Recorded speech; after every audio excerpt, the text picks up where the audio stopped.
변화, 새로운 기회를 위한 도전이라는 주제로 열리는 이번 컨퍼런스는요, 작년에 이어서 두 번째로 개최되는 국제 행사입니다. 올해는 전 세계적으로도 매우 저명한 연사가 초청되었는데요. 그래서인지 많은 분들의 뜨거운 관심과 기대를 확인할 수 있었습니다. 여러분들의 큰 관심과 사랑에 주최 측을 대신해서 감사의 말씀을 꼭 전하겠습니다. 알고 계신 대로 금일 컨퍼런스는 라파포트 회장과 알밀 삼문 회장의 강연이 준비되어 있습니다. 첫 번째 강연 후에는 휴식 시간을 가질 예정이고요. 모든 강연이 끝난 후에는 감사패 전달과 간단한 기념 촬영 등으로 마무리될 예정입니다. 특별한 분들이 초청되어서 궁금한 사항들도 굉장히 많을 거라고 예상되는데요. 각 강연이 끝난 후에 질의응답 시간을 별도로 마련해 뒀으니까요. 그 시간을 활용해 주시면 감사하겠습니다. 또 입장하시면서 자료집과 설문지 받으셨을 텐데, 설문지는 보다 발전된 국제 행사를 위한 의견 수렴인 만큼 빠짐없이 작성해 주시고요. 돌아가실 때 데스크에 설문지를 제출해 주시면 저희가 준비한 소정의 기념품과 교환해 가실 수 있습니다. 또 통역 장비도 받으셨을 텐데요. 그 통역 장비, 통역 채널, 한국어 채널은 1번에 맞추시면 되겠고요. 영어 채널은 2번에 맞추시면 되겠습니다. 분실이나 파손에 좀 유념해 주시고 돌아가실 때에는 받으셨던 곳에 반납해 주시면 되겠습니다. 서울주얼리지원센터와 재단법인 서울주얼리진흥재단이 주관한 이번 컨퍼런스는 또 많은 분들이 도움을 주셨습니다. 간단하게 그 기관들을 말씀드리겠는데요. 먼저 서울특별시, 사단법인 한국귀금속보석단체장협의회, GIA 코리아, 재단법인 월곡주얼리산업진흥재단, 한국 다이아몬드 프로모션센터, 주식회사 다비스 다이아몬드, 주식회사 KDT홀딩스, 골드모아, 사단법인 한국귀금속 판매업 중앙회, 사단법인 한국보석협회, 사단법인 한국귀금속 보석 디자인 협회에서 후원 및 협찬해 주셨습니다. 이 자리를 빌려서 깊은 감사의 말씀을 전해드리겠습니다. 아울러 준비된 일정을 고려하고요. 또 멀리서 오신 분들이니까 이 컨퍼런스에 더 집중해야 될 것 같습니다. 그래서 내외빈 소개나 식전 행사는 모두 생략하니까요. 이 점 양해해 주시기 바라겠습니다. 그럼 오늘의 컨퍼런스를 주관한 서울주얼리지원센터의 이황재 센터장님의 개회사로 문을 열도록 하겠습니다. 이황재 센터장님을 박수로 모시겠습니다. 먼저 바쁘신 와중에도 이렇게 참석해 주신 여러분께 감사의 말씀을 먼저 드립니다. 서울주얼리지원센터는 서울시의 지원을 받아 한국 주얼리 시장의 수건 사업 중의 하나인 서술락길 활성화에 이바지하도록 해서 개관하였습니다. 제1관은 2015년 7월 개관하였고 제2관은 2017년 7월에 개관하였습니다. 여러분들이 많은 관심과 협업으로 현재는 명실상부한 한국 주얼리 산업의 허브 역할에 한 발짝씩 나아가고 있습니다. 이번 서울국제주얼리컨퍼런스 개최도 우리 중요한 역할 중의 하나로 생각합니다. 2017년 10월 20일에 국내에서는 처음으로 다이아몬드 시장의 도전과 미래라는 주제로 제1회 대회를 성황리에 개최하였습니다. 그리고 올해 2회를 맞이하여 변화, 새로운 기회를 위한 도전이라는 주제로 또 한 번 2018 서울국제주얼리 컨퍼런스를 개최하게 되어 무한한 영광으로 생각합니다. 현재 국내 주얼리 시장은 매우 어렵습니다. 다이아몬드 시장 또한 많이 어렵습니다. 그리고 유색 시장은 더 말할 것도 없이 어렵습니다. 우리가 이러한 불황을 타개하고 극복하기 위해서라도 국제 시장에 대한 정확한 정보와 실태 그리고 미래의 올바른 대응 전략을 세우기 위해 오늘과 같은 시간을 많이 할애하여야 할 것 같습니다. 이번에 연사로 초청된 마틴 라파포트 회장과 알밀 삼문 회장님은 세계적으로도 잘 알려진 분들이고 그 역량 또한 최고라는 것을 저보다도 여러분께서 더 잘 알고 계실 것이라 믿습니다.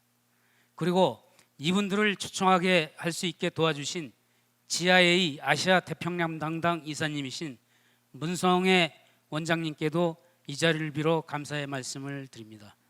또한 이번 컨퍼런스를 위해 아낌없이 도와주신 월곡 주얼리 산업진흥재단 이재호 회장님을 비롯하여 후원단체 및 대표님께 다시 한번 고개 숙여 감사의 말씀을 드리겠습니다. 오늘 컨퍼런스와 같은 다양한 활동들을 통해 한국 주얼리 산업의 활성화와 나아가 서울시 그리고 국가 발전에 이바지할수록 더욱더 노력하도록 하겠습니다. 고맙습니다. 네, 센터장님 말씀 감사합니다. 반지 위크 인 서울이라는 세일즈 프로모션을 포함해서 지금 DDP에서는 젊은 디자이너 브랜드들이 B2B 행사로 바이어들과 만나고 있고요. 오늘 이 자리에서는 외국에 계신 저명한 인사분들을 모시고 국제 컨퍼런스도 개최되고 있습니다. 말씀하신 것처럼 다양한 프로그램을 서울주얼리지원센터에서 운영하고 있는 만큼 다른 행사에도 많은 관심 부탁드리겠습니다. 그러면 본 컨퍼런스 주제 발표로 진행하도록 하겠습니다. 서울국제주얼리컨퍼런스 첫 번째 주제는 스리랑카 사파이어 캐피탈그룹의 알밀 삼문 회장께서 준비해 주셨습니다. 주제는 아시아 유색보석 시장의 트렌드입니다. 알밀 삼문 회장은 5대에 이르는 유색보석 무역 가업을 계승하고 사파이어 캐피탈그룹을 이끌고 계십니다. 스리랑카 산업부, 국립보석앤주얼리관리공단, 보석주얼리협회 등 다양한 기관에서의 활동으로 스리랑카 주얼리 산업의 글로벌화와 발전에 앞장서고 계십니다. 그럼 뜨거운 박수로 알밀 삼문 회장님을 모시도록 하겠습니다. 박수 부탁드리겠습니다. 안녕하세요. Ayubowan, greetings. Thank you to the Seoul International Jewelry Conference organizers and GIA Managing Director Asia Pacific, Sung-Hai Moon, for making this possible. I come from a fifth-generation colored gemstone trading family. My great-great-grandfather, Prince Sali, began taking the exotic colored gemstones to the world fairs in Australia, New Zealand, and US over 100 years ago. He was passionate about Ceylon sapphires and moonstones at the time. His name was so synonymous with moonstone that till the early 1970s, the Dictionary of Gems and Gemology, written by Robert Shibley, referred to the moonstone as Sali's stone. My paternal grandfather took the gemstones to Hong Kong and went on to add value to the process by starting a gem cutting factory in Hong Kong. My maternal grandfather was always classily dressed in his silk white suits and was a lover of opals. My mother, a gemologist herself, says their playground was a mat with a mountain of opals at home. My father himself went on to traveling the world, mastering the art of cutting colored stones. My favorite game as a young child at the age of 10 was seeing which star sapphire has the best star. During my teen years, for us in Sri Lanka, it was the time when Ratnapura, our gem-rich town in Sri Lanka, was filled with Thai gem traders buying gewda to heat-treat them into beautiful colored sapphires. I grew up in mines, sorting rough, cutting, polishing, selling and trading gemstones for over 3 decades now. I've had many mentors from around the world. My best mentor has been my customers. Let me just share a clip with you, just less than 2 minutes, to give you an idea of my world where I stay connected from mine to market.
Today, we have this perception of diamonds, and then there is that of colored stones. I like to think we are all a family, supporting each other and bringing the best out of each other, making each other shine. We love the shift when the industry transformed from being identified as precious and semi-precious stones to being colored gemstones. We identified and accept that each stone is unique in its own sense, whether it is an amethyst, garnet, topaz, spinel, cat's eye, star sapphire, alexandrite, quartz, chrysoberyl, tourmaline. Have said that, there is still a very strong love affair with sapphire and rubies today. According to a 2017 study done by the National Resource Governance Institute, there was approximately 3 billion in rough non-jade colored gemstone production. The interesting thing about this, that out of the share of the colored stone industry, 750 million US dollars of sales were in other colored stones. Almost 2.5 billion of sales is in ruby and sapphire, and of course some of them emerald. And these are just conservative estimates. A fine ruby, sapphire or emerald holds its price, and no matter what commands a respect higher than most of the other colored stone. This is evident when popular jewelry shops that make watches like Cartier use these stones more than the others. This is a pendant from Cartier combined with high jewelry, high watchmaking, and mystery watch technology, all a Cartier specialty. The best part of this is a 25-carat Sri Lankan sapphire hanging from the bottom, chandelier style. This is a Van Cleef unveiling the ruby's secret watch, a cuff bracelet set with 115 Mozambique rubies, a total of 115 delightful carats. Even, again, a beautiful example of how diamonds complement colored stones. A gemstone's value chain is its journey from mine to market, dividing into mining, production, cutting, and polishing, trading, jewelry manufacturing, and finally retail sales, and then this being owned by the final consumer. With sapphires and rubies, this value chain tends to get more geographically fragmented than with diamonds. Sapphires and rubies tend to travel through several jurisdictions when they are mined and finally marketed to consumers. Within the gem industry, there are the source countries, the trading hubs, and the destination markets. I was asked to talk about challenges faced today with the supply of colored stones in the market. However, over time, what we have seen is sapphires and rubies themselves have more than one source country. So when old reserves are exhausted, then we discover new deposits either in one country or another.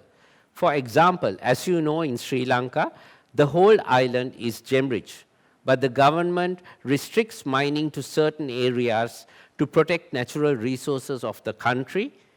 As a result, the most mined areas are in an area called Ratnapura.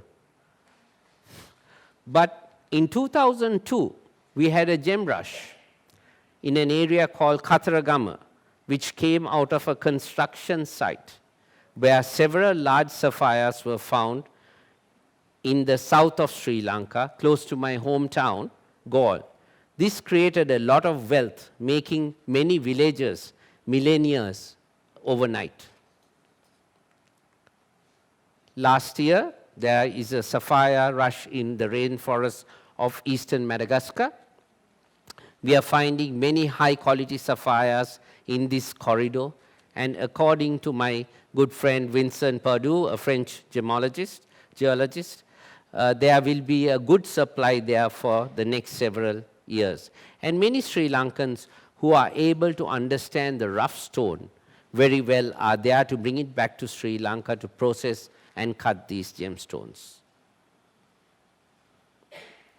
The famous rubies from Myanmar are now facing heat because of the human rights issues.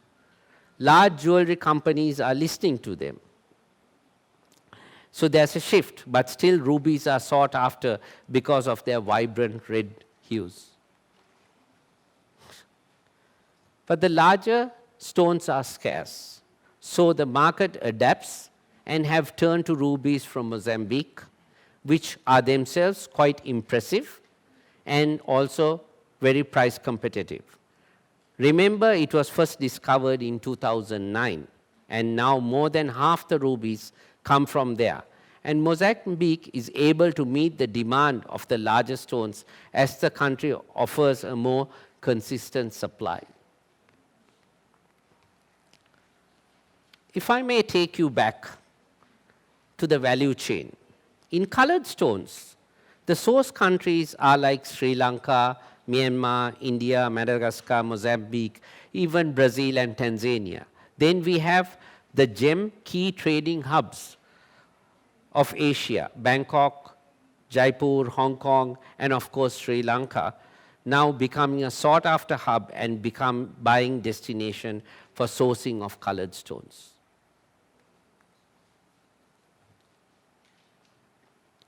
In between the source and the trading are the cutters, polishers, and heat treatment processors, and then post-trading, the jewelry manufacturers. But today, with the rise of interest in colored stone, there is also the shift in the type of human experience being sought. More and more people, the consumer, the jeweler, wants to know and have the experience, the great gem sources and trading centers in the world. They want to experience the true mine-to-market industry. Recently, we had a group tour of jewelry and gem dealers and manufacturers visiting Sri Lanka and doing an experiential trip of the mine-to-market process. One of the participants, when asked what was the best part of your trip, said that her best part was feeling that when she came out of the mine. Countries like Sri Lanka offer this. Consumers and jewelers are fascinated with the best of our traditional practices like the blowpipe, and also they learn the modern technologies and business models. Sri Lanka is also a great example where gemstone mining and environmental conservation has worked together. When you buy from a source country, you also contribute to preserving our vulnerable ecosystem and saving the planet. This is Simon. He has been using the blowtorch to heat sapphires for 40 years. Korea's luxury goods market is worth 8.6 billion, the fourth fastest growing luxury goods market in the world. The country's tech-savvy culture is unparalleled, with 99% of the population using broadband connections. It is a leader in technological development and has implemented some of the world's fastest and most extensive networks, meaning this country is ideal for future digital commerce luxury spend. Today, Korea is in the right place for this opportunity.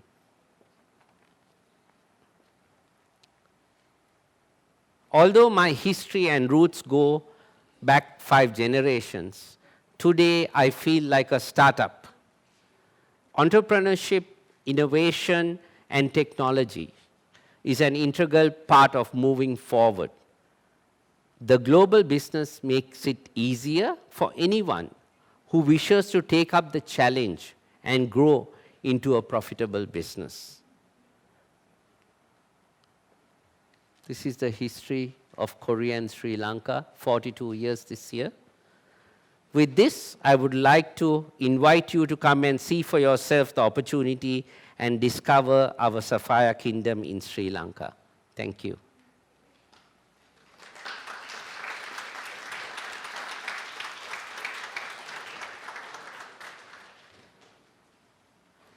Do you guys have any questions? Or? 예, 강연 감사하고요. 짧은 시간에 그 스리랑카를 잠깐 다녀온 듯한 그런 기분이네요. 여러분들 혹시 궁금하신 사항들이 좀 있으실 것 같은데 질문이 있으신 분들은 손을 들어주시면 저희가 마이크를 이동하도록 하겠습니다. 네, 질문이 좀 있으신가요?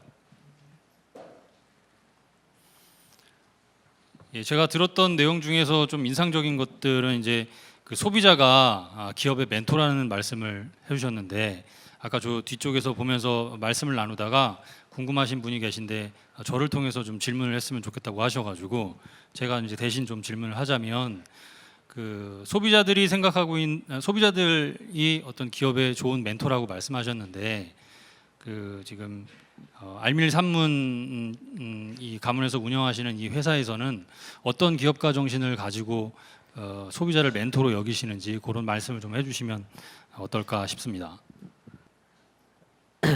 Yes. So basically, today we have a place where we have the opportunity to go out and look for the different types of material, whether it's a sapphire, ruby, or emerald, or a diamond, and it's about understanding what each customer wants. Because when you do mining, you find thousands of stones, right? Each customer, one customer might want only 2% of that particular, what comes out of that particular mine or that mine run. So what do you do with the balance 98%, right? The mine has to be profitable. It has to be able to sell the rest of the gemstones.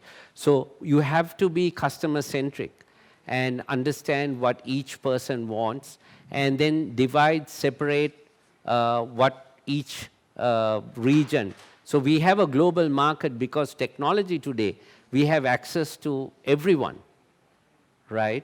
So it's not what traditionally what you used to do. For example, my great-grandfather would have easily have access to a couple of 100-carat stones at any given time.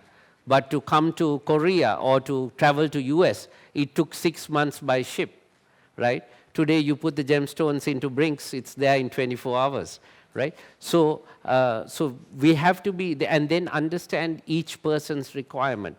So like for basically Korea, they make beautiful, dainty jewelry. So not necessarily that everyone wears huge sapphires or huge rubies. I said that there will be a client who would like to have a big stone on the hand, so like a cocktail design. So that's also that particular trend is starting. The old cocktail design style is starting. So it's about understanding what the customer wants, and then if I have a customer calling me from, we'll say, New York, say I want a 10-carat at this price, I immediately know what they are looking for. So then we always work with the customer. So that's how the listening to the customer is important. 네네네. 말씀 대단히 감사합니다. 그 고객이 원하는 것에 맞춰서 기업이 움직이고 또 시선을 그쪽으로 잡고 있다는 말씀 굉장히 인상적입니다. 또 질문이 있으신 것 같은데요. 여기 마이크를 좀 전달해 주시기 바라겠습니다. 네, 안녕하세요. 아까 그 아시아의 주요 보석 거래 중심지가 홍콩, 방콕, 스리랑카, 자이푸르 4개로 나눠진다고 말씀 주셨는데요. 이 4가지 그 장소에 각각의 특장점이 있을 것 같아요. 그 좀 설명해 주실 수 있을까요? 그 네 허브에 대한 특장점. Yes. So initially in the 70s, Hong Kong was it was the trading hub. So that's one of the reasons that my father and my grandfather moved there. They had their cutting factory there. So when Hong Kong became expensive and with different reasons, a lot of dealers moved to Thailand. And then Thailand became the hub. Thailand became a manufacturing place where cutting was happening, where foreign gemstones. So gemstones found anywhere in the world was able to be brought there without too much difficulty, right? And then they started processing it there. So actually Thailand took a lead even with the Sri Lankan gemstones because Sri Lanka didn't have the capacity to move at the level that Thailand did. So, and even today, Thailand, if you have a shopping list, you go there, you are able to pick up within 3 days, right? 3 to 5 days. The Thai companies sometimes are able to finance the customer for 3 months. So you are able to do a lot of things with the Thai companies. Hong Kong still remains one of the easiest port of entry to do business. A lot of people have confidence in Hong Kong. They're comfortable. So that's where the strength of Hong Kong is. Thailand still manufactures. As they used to be a source country, right? One of the things that my relationship even to Thailand goes back to 62 because my father used to go and buy Thai rubies, Siam rubies, which is no longer available in quantity, right? So that relationship, and he was one of the first people who was taught by the Thais how to heat the sapphires in 77, right? Until 82, nobody knew that they were heating sapphires or gewda in Sri Lanka. Sri Lanka, what has happened is in the last 10 years, they have upped their game. They are good in their cutting. Their heating process of the sapphire is very good. Then because of we are finding gemstones in Africa in the last 10 years, a lot of deposits, we have people from Sri Lanka who have very good knowledge about the rough stone. So they are able to go and buy the big rough stone, the special stones, the big stones, and they are buying, they are very strong in Africa. They buy it, they bring it back to Sri Lanka and making Sri Lanka now a marketplace. In Jaipur, they do a lot of manufacturing. Of course, emeralds happen. They do from very low commercial goods, beads, to all the way to other high-end goods. So those are the 4 trading hubs. 답변이 되셨나요? 네네네. 또 혹시 질문 있으신 분은 손을 들어주시기 바라겠습니다. 네, 이쪽에 옆으로 마이크를 좀 전달해 주시고요. 발표 너무 잘 들어서 감사하고요.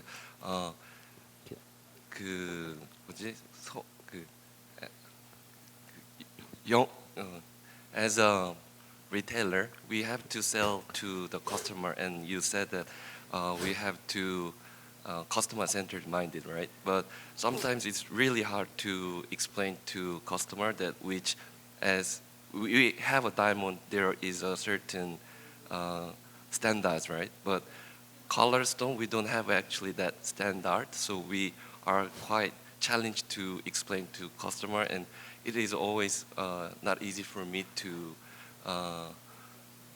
explain everything in detail from mining to end user. So that's always challenging me. So I want to know how can we differentiate, how can we approach to the customer, and we want to have more knowledge about the customer, that the color stone is this, such as we cannot explain this is pigeon blood, this is a vivid red, and all different colors, right? So I'm always challenging to how can we give them better understanding of gemstones. So could you help me to? Yes, very good question. And I think in the age of technology, and everyone today wants the word deal. So what happens is each client will have different requirements, right? So at the end of the day, one of the things is beauty, rarity, and durability is what's all about gemstones, right? In the last, we'll say 10, 15 years, we have all these different kinds of certification, different colors that are being used. But at the end of the day, it goes into durability, rarity, and that part as a gemstone, as a special stone. Diamonds are different, right? it's forever. Sapphire may be for eternity. We don't know, right? But said that, how we approach a client is to understand their needs. Sometimes too much information which is available because of technology today can also drive a consumer to confuse them. So I was having this discussion with Mrs. Rapaport this afternoon as well, right? So it's about not driving the consumer to buy a Chanel bag instead of a sapphire when they come into your store to buy a piece of jewelry. And also, we are sometimes connected, the jewelry industry is connected by romance or something like this, where you buy it for engagement, after the 10th anniversary, 25th anniversary, so the customer comes to see you only 3 times, right? So which is not what we really want, right? So we want, if it's a girls and the ladies are the consumers, we need them to come, they have to buy on their own, they don't need the decision from their fiance, boyfriend, or their husband, where they can buy on their own. But the answer to your question is, it's finally the beauty, what looks like, we'll say you take 8 colors of sapphire, right? The blue sapphire, but 8 shades, right? You keep it on your finger, right? What looks good on you is the final point, right? So you have to go into customer-centric marketing, be able to have the confidence, because if the customer is buying for an investment, that's different, right? So when my car sales guy in Sri Lanka trying to sell me an Audi, so I say, oh, this model is not very, it's not, aftermarket is not great. So then he says, Mr. Sammoon, you're buying a car to drive, not to resell it or invest, right? So gemstones, there is an investment grade, right? There is, and which holds value all the time, right? But somebody gifting or celebration, we have to just make them comfortable, right? I agree, certification is good, transparent is good, all that works well, and it should be. So I hope that answers the question. Thank you. Thank you. 네, 또 질문 있으신 분 있으신가요? 네, 앞쪽에 예. 중국에서 보면은요, 스리랑카 그 딜러들은, 전시자들은 사파이어나 모든 그런 컬러스톤을 굉장히 쉽게 팔더라고요. 그러니까 스리랑카와 중국 그 정부 사이에 무슨 그 세금 관계나 모든 그런 혜택이 많은지, 특별한 그런 FTA가 있는지 설명해 주세요. Yes, so we are in the process of finalizing the FTA. We've also had a change of government in 3 years, from 3 years ago. So some of it is very complicated, the way they have put it down.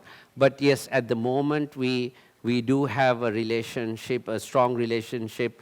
Korea and Sri Lanka's relationship is 42 years. Sri Lanka and China's relationship goes over 70 years. When we vetoed on their behalf at the UN. So they look at us as a good friend from many years back. So because of that, we have some good relationships, and that has helped us. Thank you. I think so. Yes. 그 정말요. 굉장히 중국하고 스리랑카가 그 교류가 굉장히 좋은가 봐요. 그러니까 모든 다른 태국이나 뭐 인도 회사들은 정말 팔지를 못하는데 스리랑카 컬러스톤 회사들은요 굉장히 그 중국 보석쇼에서 어마어마하게 비즈니스를 잘 하고 있더라고요. 그러니까 Yeah, I yes. think that's very helpful. Yes, they are. Thank you. It's been good. Can I have another question? Sorry. We are Yeah. all gemologists, right? Yes. 그 스리랑카에서 아까 그 아프리카에서 사파이어를 사다가 아프리카 사람들이 스리랑카에서 사파이어를 팔아요? 아니면 스리랑카 사람들이 그 아프리카산 사파이어를 스리랑카산으로 팔아요? Yes. Actually, one of the reasons we didn't grow as a hub for a long time, because the Sri Lankan government felt that we should only sell stones found in Sri Lanka. So this was the way they thought. But in 2012, I actually sat on the board of the Sri Lanka Gem and Jewelry Authority, which governs and regulates the industry, plus licensing of the miners and the dealers. So one of the things that we managed to lobby is to allow free flow of gemstones to Sri Lanka. So anyone can hand carry gemstones into Sri Lanka, and we will clear by just paying $200, even a truckload, but you have to hand carry it into Sri Lanka. So we can now bring any gemstones from anywhere in the world, and it gets processed. So one of the reasons that we looked at this model is from about 25 years ago, when from US, Mr. Martin Trust, who's an entrepreneur and apparel entrepreneur from New York, he became a partner, and today we have such good factories where we service Marks and Spencer, Victoria's Secret, Gap. So because of that, the level of factories, the ethics used inside the factories are great. So this is one of the reasons, like even if you want to set up a factory in the gem industry, Sri Lanka can play a very good role, and now you can bring the stones from anywhere in the world. I have another question. But those are sapphires from Africa? Yes, well, all colored all of stones. countries. Okay, so but just since you're in the sapphire Yes, business, yes. how much of them are heat treated? I think today I'll you are check it. talking about 10 unheated to 90 heated. So if everyone wanted to buy an unheated sapphire, right, then you'll have to have deep pockets and you'll have to have big budgets, right? The good thing from how I look at it is that everyone can afford a sapphire, right? Whether you spend a couple of $100 to you want to spend $2 million on a stone, you have the ability to own a sapphire. So that's the good thing about it. So when it comes to, we'll say, a special stone, a collector's piece, then obviously you have to pay the price. I mean, good things don't come cheap. 네, 여기 또 질문 부탁드리겠습니다. 아밀 한국에서 만나게 돼서 반갑습니다. 스리랑카하고 전 이제 보석과 사람 오상필이라고 합니다. 스리랑카하고 저하고 비즈니스를 한 것은 92년서부터 벌써 한 20여 년이 지났는데요. 한국의 많은 분들이 스리랑카하고 실제로 비즈니스를 많이 하고 있습니다.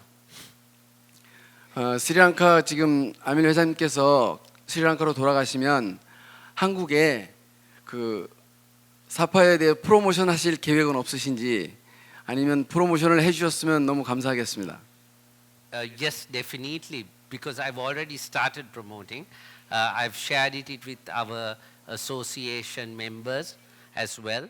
And actually my first engagement was with one Mr. Kim in 1993, 1994, when they used to come to Sri Lanka and to our Hong Kong booth and buy big sapphires. So yes, I would love for the Koreans to engage more with Sri Lanka. 네, 더 질문이 있으십니까? 네, 여기 또 마이크를 옆으로 좀 전달해 주시기 바라겠습니다.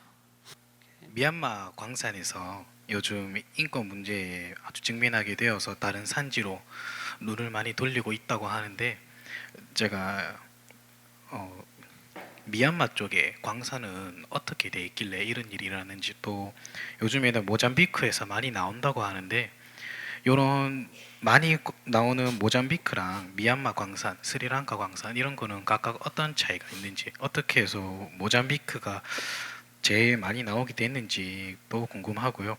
그래도 많은 산지로, 다른 산지로 눈을 돌리고 있다고 하는데, 메나 미얀마에서 나는 루비를 가장 또 높게 쳐주는지 그게 궁금합니다. So basically, I think I'm sure Myanmar will sort out its human rights issue soon. But what happens is when a source finishes, it's the resource, right? So what happens is in Africa at the moment, the land is mass, and they are able to do large-scale mechanized mining in those areas, like companies that are doing large-scale. Other than that, even in Mozambique and other African nations, we are finding, whether it's rubies, we are finding emeralds from Ethiopia, which has been like some fine stones have come out. The shift is from different resource points. So otherwise, to be honest, I think gemstone will be something only you'll see in the museum, right? So we are lucky that there are new mines that are opening up, especially in the colored stone, right? If you take a spinel, for example, take it back 20 years, nobody wanted a spinel. Today it's what, $15,000, $20,000 a carat, right? So it's about rarity, right? So we are very happy that places like Africa has opened up, because of that you can have a sapphire or a ruby ring or pendant on yourself, right? Otherwise you'll be only going to see it in a museum. 질문이 또 있으신가요? 네, 한 번 더. 제가 질문을 좀 잘못 드렸는데요. 그 과거 일본에서 태국에서 일본의 그 루비를 프로모션했던 것처럼 스리랑카 그 보석협회에서 한국의 보석협회하고 그 프로모션 하실 의향은 없으신지 여쭙던 겁니다. We are happy to do it. 적극적으로 돌아가서 검토하셔서 서로 회신을 주고받으면 좋겠습니다. For sure. Let's do that. 젠프레즈 박준서입니다. 좋은 말씀 많이 듣고 있고요. 스리랑카 사파이어가 개우다가 자꾸 고갈되는 그런 상황이라고 하는데, 지금 그 사파이어가 채굴되는 양과 앞으로의 전망은 어떠신지 말씀해 주세요. The volume is one of the reasons is that we are very conservative in our mining process. The government doesn't allow mechanized mining. We actually reduced it to about 5% 4 or 5 years ago. We are allowing it again. We are going to allow it to start a few more mechanized mining to happen. But Sri Lanka as a resource, as a source, remains rare. So we are finding gemstones, not that we are not. The potential is there. We have a lot of, like right now we are having a lot of development in our country. So when the development is happening, you are building a road, suddenly you find sapphires. So it's amazing, right? Said that, we are having a very strict control. After the mining is completed in particular areas, it has to be put back into its original format so that it can go back to agricultural land, so the environmental is safeguarded. But in terms of the question of mining, it's still going on and it's possible for the future. We have. 예, 그 가격은 한 10여 년 전보다 지금 현재 오른 상태입니까? 아니면 뭐 옛날하고 비슷한 가격이 유지되고 있는지? Of course, it has gone up a lot. It has gone up a lot. So one of the things is the Chinese market driving gemstones in Asia, and we've actually found that some countries that were more mature or has been in the industry from, we'll say, the 80s or 90s or 70s, they have not caught up with the price that China or Hong Kong customers are paying us. So that's one of the difficulties in, we'll say, the mature markets competing with a country like China to get the best stones.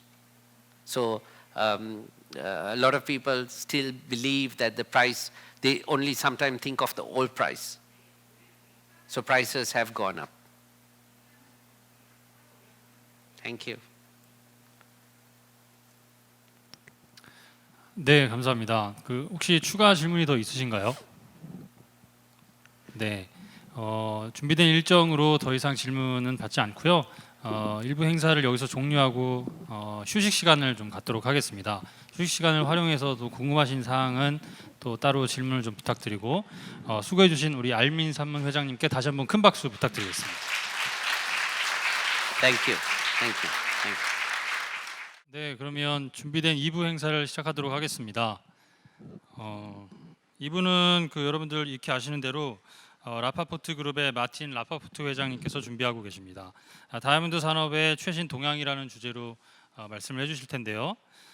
마틴 라파포트 회장님 별도의 소개가 필요 없지 않을까 싶을 정도로 여러분들 익히 알고 계실 텐데요.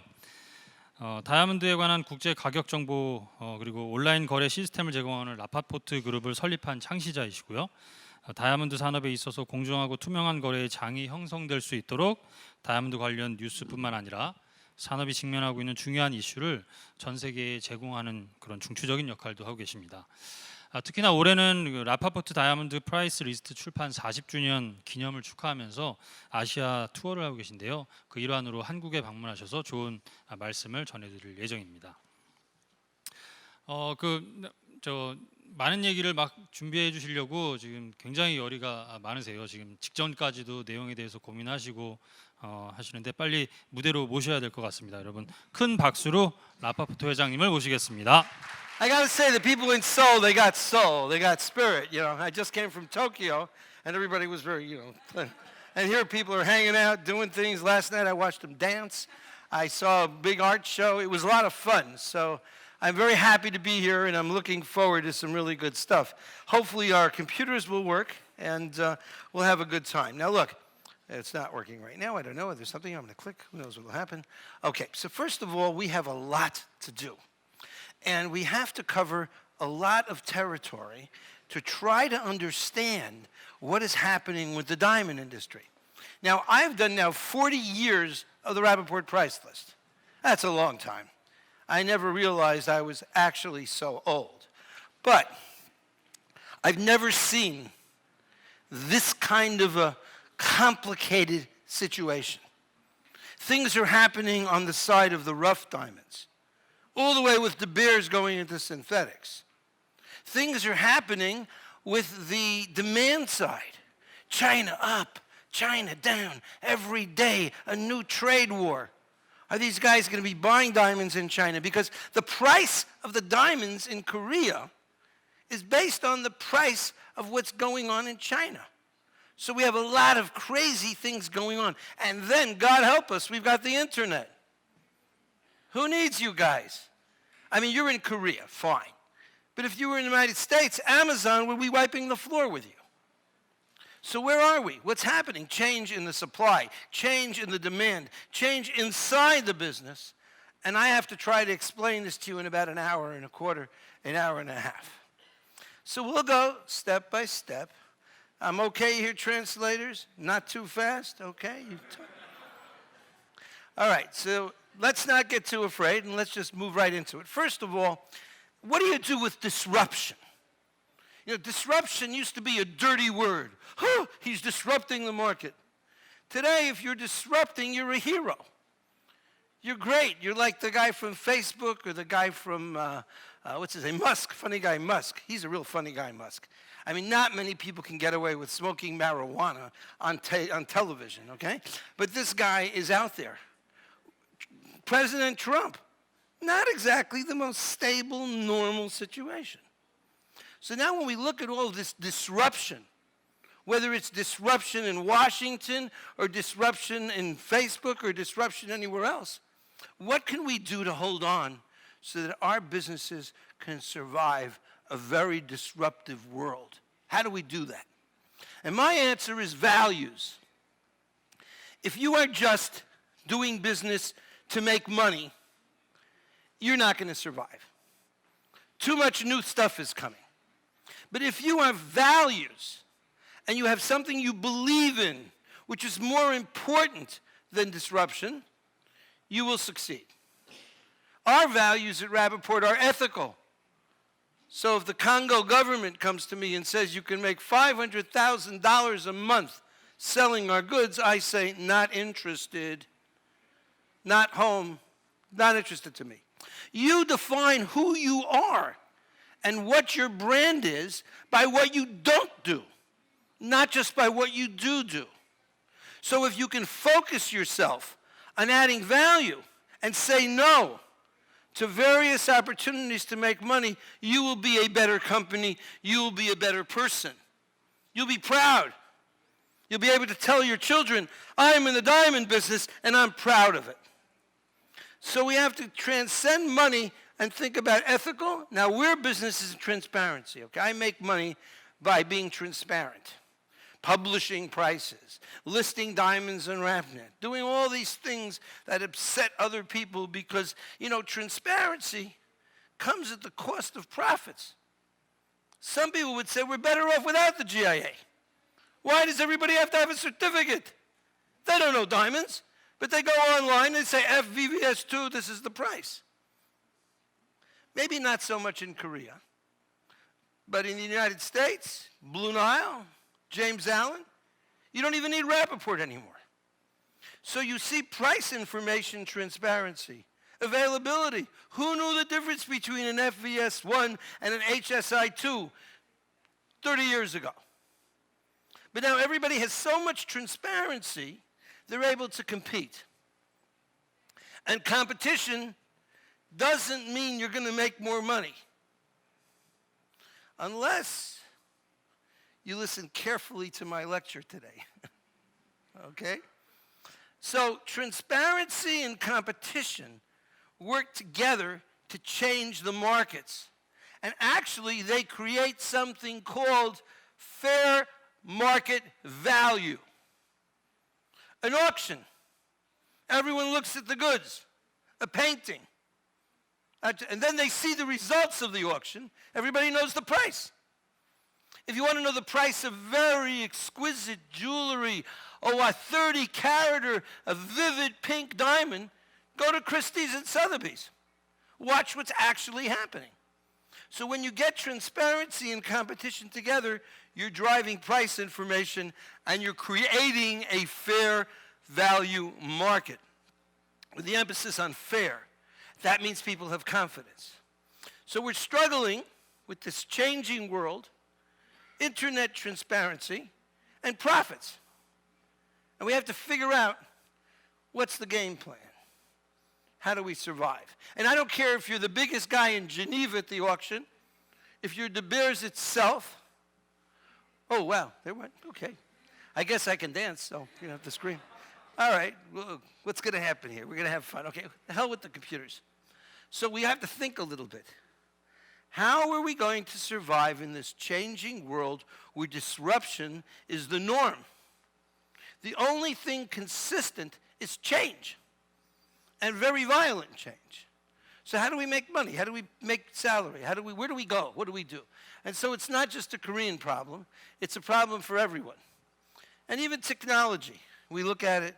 We try to understand it. Sometimes it works, and sometimes it doesn't.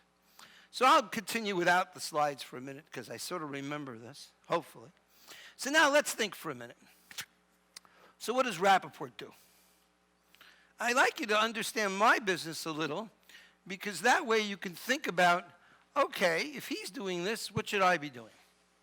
The Rapaport business is basically four things.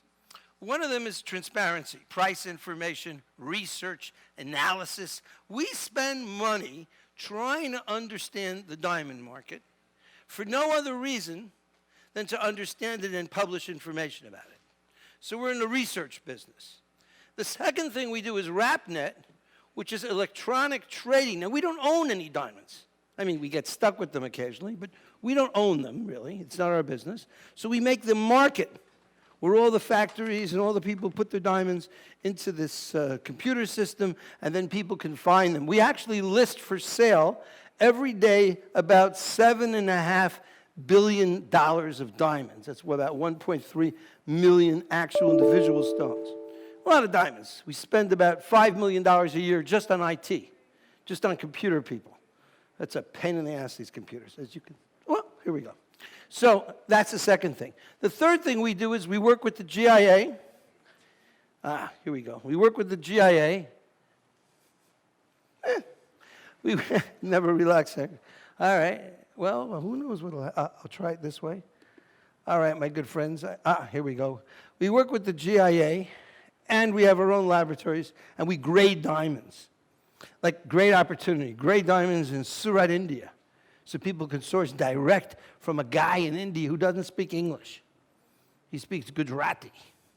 Get a Korean guy to buy from a guy in Surat, India. Neither of them speak English. You know, I say, great, if I can do that, I'm cool. I'm adding value. And then the last thing is we run trading auctions. And trading auctions is an interesting business because, you see, diamonds are forever, but people are not forever. So one of the biggest businesses in America, not business, the most profitable business in America are from people who are getting older, and they sell their jewelry. You see, after World War II in America, people had a lot of babies. They came home from the war, they had babies, called the baby boomers. I'm 66. I was born in 1952. From 48 to like 54, there were millions of Americans. So if you look at the age of Americans, you see this bump called baby boomers. These guys are going to be 70, 80 years old, and they're going to be selling lots of jewelry. I figure if we go back to in the $2,000 values, I figure you got something like 30 years, about $220 billion of jewelry, diamond jewelry coming back into the market. And even if half of them is going to be heirlooms or heritage pieces, you still got something like, I don't know, $100 billion. So that's enough business for me. Yeah. If I can recycle the diamonds and create a fair value market with auctions, it's a great business. As a matter of fact, in Korea, you have a big tax here on the importation of diamonds. So once a diamond is in Korea, it's great. You should buy, if someone wants to sell diamond locally from the consumer, you support the market because people know they can sell it and you don't have to pay the tax. So there's a lot of ways in which you can utilize this idea of local diamonds and local business. And I'll tell you one thing I'll teach you, which they taught me in Harvard, which is the price of something is based on the willingness to pay. Not what you think the price is, not what De Beers thinks the price is, the willingness to pay. So I was talking to someone last night, and I said, well, I sold this thing, and I sold it for, I don't know, $100,000, $50,000, and I said, that's what it's worth. I said, tell me something. If the customer you sold it to said to you, buy it back, what would you do? What's it really worth? If you want to find out what something is worth, just try to sell it. And that'll give you the truth about its real value. And consumers aren't stupid, especially rich ones that buy bigger diamonds. So they want to know what the price of something is. It's the price that you can sell it at. But I'm talking a little too much about this. Let's dig into our presentation a little more. We began in 1978, so I'm 40 years. Change, challenge, and opportunities. We've been bounced around like a ping pong ball. 230 employees, team members, 20,000 clients, 121 countries. And we're in New York, Las Vegas. Las Vegas is a great market, by the way. Ramat Gan, Jerusalem, where I live. Antwerp, again Ramat Gan. Mumbai, Surat, Dubai, and Hong Kong. So we're like, not everywhere, but we're in a lot of the important markets. So what's our secret to success? First of all, we stay to our values. We say no. If it isn't transparent, if it isn't competitive, if it isn't ethical, I'm not interested. Let someone else make money. I don't have to do everything. We create and support sustainable markets. We create markets. Markets for recycled jewelry. Markets for GIA stones and RapNet, okay? We create markets. Now we embrace disruption. Change the technology. If you tell me something's changing, I say, great, now I can make some more money. So instead of holding back the waves, I surf them. I go with the flow, man. I have a good time. I'm not afraid of change. I don't hold on. We focus on the ideas behind the products. Look, I got news for you guys. You're not selling diamonds. Anybody who really understands this business and understands their customers, and maybe jewelers more than the wholesalers, we don't sell diamonds. We sell the idea behind the diamond. A young woman gets an engagement ring. She's so happy. Not because she just got a ring, because she got a guy. She got a man. The relationship, the commitment. When a guy gives a girl a diamond, or a girl gives a girl, or a guy gives a guy, you know, strange world today, but it's like a commitment. Now that is very valuable. That's very important.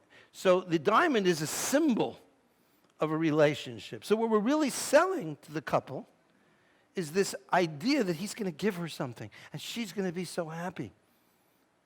Now that's it. That's the game, man. It's the experience, okay? So we need to transcend the product. Focus on the idea. Transcend profits and products. Don't worry about your profits.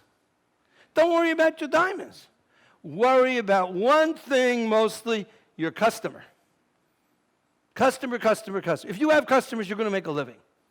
If you don't have customers, you're going to get screwed by all these Indians coming here, or all these Jews coming here, or the business changing, competition, transparency.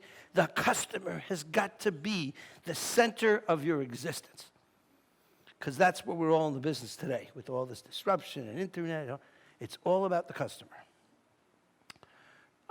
Customer centricity, I mean, that's a big thing today. Everybody says it, but do they really think it? Okay? Think about it. What is customer centricity? I'll give you an example I just got in a Harvard discussion we had. Apple has, what's it called? Apple's got the App Store. If Apple said, I only put the apps up, only apps driven by Apple, like Jobs initially went, they wouldn't be so strong. But since everybody can write an app, so everybody is an Apple supplier making the Apple good, they made more money for their little device here. But they could try to control the world, but they don't. They're thinking about what the customer wants, not what Apple wants, so then they make more money for the iPhone. If there was no App Store, the iPhone would be worth a lot less money. That's an example of customer centricity. I'm in business to give a product that makes my customers happy. We'll talk about more as we move along over here. Now, target marketing. You got to segment your markets. If you're selling, who are you selling? What are you selling? If you don't know, not good. Think about who you want to sell. And Faith, I'll talk to you about a little high-level strategy of Jim Collins' 3 circles. Okay? And I'll do that in 2 minutes, and then we'll get into the real diamond story more. So there's a story about, hey, one day this will work. Ooh, oh, it's going the wrong way. There you go. So there's a story about King Solomon. I don't think there are that many Jewish people in the audience, but King Solomon was a Jewish king who lived about 2,800 years ago. And it's in the Bible, interesting stories. And he's on the road off to Jerusalem. And on the road to Jerusalem, he sees Target with the arrow right in the middle. And another one, and another one, and another one. And he says, I want that archer, you know. Get him, and I want him to teach my soldiers how to shoot arrows really well. And the Talmud tells the story that he brought a 10-year-old kid from Jerusalem. He was the guy doing this stuff. I said, how do you do this? He says, very simple.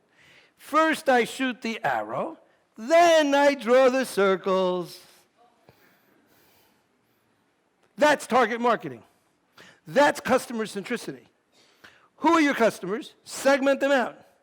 Are they older people who are having their 20th or 10th wedding anniversary? Are they millennials, young people buying their first engagement ring? Are they women buying something for fashion? Are they fancy colored diamonds? Wow, it's getting worse, yeah? I guess okay. Who are these people? Then draw your circles. Identify your customer, understand what your customer needs or wants. Or he doesn't even know what he wants, but you know what he needs. and then give it to them, and you will be successful. They once asked Steve Jobs, they said, Steve Jobs, can you predict the future? He said, sure, I can predict the future. They said, how? He says, I make the future. Don't be put off. Oh, she's saying slower, yeah. Too fast, guys? Slow? How are we doing there? Too fast? Slow, slow. I'm going to slow down. I'm excited about this stuff. So far, you guys understand me? So far? All right? Anybody doesn't understand me, raise your hand. Yeah, you're shy. So, you make the future. Don't be afraid. Be different. Be creative. Have fun. Business should be fun. If you're looking at your watch every day, if you're worried every day, get out of the business. Go into real estate. That's where you can make real money, okay? But do something different, but have fun, because fun is contagious. I have fun. I work way too hard, though, but I am having fun. Okay, so now, this target story is very important because it tells you you can succeed if you identify what you want to do, who your customer is, and then you curate to the customer. You get the customer that you defined, the right product, at the right time, in the right way, the right price. So the price doesn't really matter. I'll tell you the secret. Guys that buy diamonds, they know they're screwed. I mean, they know they're going to pay more than they understand. So it's not about the price. They talk about the price, but it's not really the price. If you want to succeed and you want to get rich, deal with the customer and what the customer wants. Don't worry about the price so much. Now, let's go a little further over here. Let's see. This starts to work, so I think we're okay. Now, the 3 circles, okay? Well, so what do? Where should you position yourself strategically? First of all, ask yourself, what can you be the best in the world at? And I don't want to confuse you. The best in Seoul for fashion jewelry for 16-year-old girls. That's also the best in the world. Don't be the best in the whole world. So I try to be the best in diamond prices for the whole world. Hey, it's difficult, okay? But you don't have to do that. You can segment your market and say, I'm going after this specific thing, and then be the best in the world at that. Better than everybody. So find out something that you can be the best at. Next thing is, find out what you're passionate about, what you like doing, what you enjoy. And some people think, oh, I'm really passionate about writing, but they're lousy writers. I want to have a rock band, but they can't, lousy musicians. So you need to be passionate about something that you have the ability to do. Be passionate and able. And the third thing is you got to make money. Because some people, they're passionate about being poets. They write great poetry, but no one buys their poetry, and they're starving to death. Not a good idea. So for some idea of yours to be sustainable, it has to be profitable. When you get those 3 things figured out, put them together. And go to the mixed point where you're the passionate, you got the best in the world, and you're profitable, and that's where you go. That's where your business goes. That's where you go. That's the solution in terms of where should I push myself strategically. Most people have a strategic problem. Because even if you're very capable, without the right strategy, you're a ship on dry land. And with the right strategy, if you can't execute it, you're also a ship on dry land. So the name of the game is to have the right ideas, but remember, an idea is only as good as its execution. An idea is only as good as your ability to make it really happen. Sometimes we have great ideas, like me, and I just can't do it. It's just too much. So focus. Focus. It's all about being focused. And I'll tell you this for Korea and Koreans, what I know so far, very focused people. Precise, exact. I went to the department store Latte today. Nice jewelry. I didn't go to the one across the street. What's the one across the street where Tiffany is and what? What's it? Sunday. I didn't go there. That's where you have Graf or you have Tiffany. I didn't go. I went to the Korean brands to see what are the Koreans doing. Little, I understand because of taxes, precise, petite, nice. So in any case, that's all good. So you guys can be focused. There's no reason to think that you guys are not capable of doing all these things. And I'm just giving you some good advice here, okay? So let's look at the dimes. So first of all, am I okay over there, translators? We're all right? Yeah, we're okay? Yeah. Are we all right, everybody, so far? All right. Now we'll talk about the diamond business a little bit. Look, there's $65 billion that we can play around with. You know, coming out of the ground is $16.6 billion, and that's for the mining companies. And now you got 22.3, this is the polishing, they make 5.7 billion. I don't worry about this so much. I don't know if this little pointer works here. Yeah, it does. See this? This is what it's all about. This stuff here is just, you know, total numbers. But 5.7 billion is sitting on the table for the people that are polishing the diamonds, sorting the diamonds, maybe also working with the rough. 30.2 billion are for the people who are manufacturing. Not a lot of money. And 56.1 billion for the people who are doing retail. And retail's expensive. Got to pay the rent, got to pay the salesman, got to pay the electricity. It's not all profits. A lot of people are running over to these things. They think they can make a lot of money, but this is not necessarily profits. Tiffany is at about 7% net profits when everything is paid. And Blue Nile is maybe much less, but we'll talk about that. So anyways, we're all chasing $65 billion. This one's trying to take from that one. The mining companies are trying to take more. Everybody is competing with everybody. And the real challenge for the industry is to grow the pie. Instead of fighting over the pizza piece, get a bigger pizza. That would be nice. But to do that, we have to do marketing. We have to do a lot of things to make our business better. But anyways, this is an overview picture. Think about $65 billion and how much of that you can get. Now, diamonds come from very narrow places. So if we looked at the Kimberley process data, which isn't exactly correct, there's an extra 3-4 billion floating around, but you're talking about $14 billion, maybe 15 billion or 16 billion. But it's coming from 6 countries, really. 92% of the world's diamonds, 6 countries. Now that's cute, but here's the worst part. It's coming from 7 countries, 85% of the diamonds. 7 phone numbers, 7 CEOs. And these guys are nice people who are squeezing the money out of this industry. Because if you only have 7 suppliers for an industry which is at about 80 billion, when you go to the retail, okay? Holy cannoli. It's pretty tight. They have the upper hand. Now, what do they call the guys here in Korea? What are the top companies here? What do they call them? The Knobuls? There's a name for these. The what? The what? Tebar? So, you got the diamond Tebar or something, you know? Okay. So, this is an issue. Because let me tell you what happens.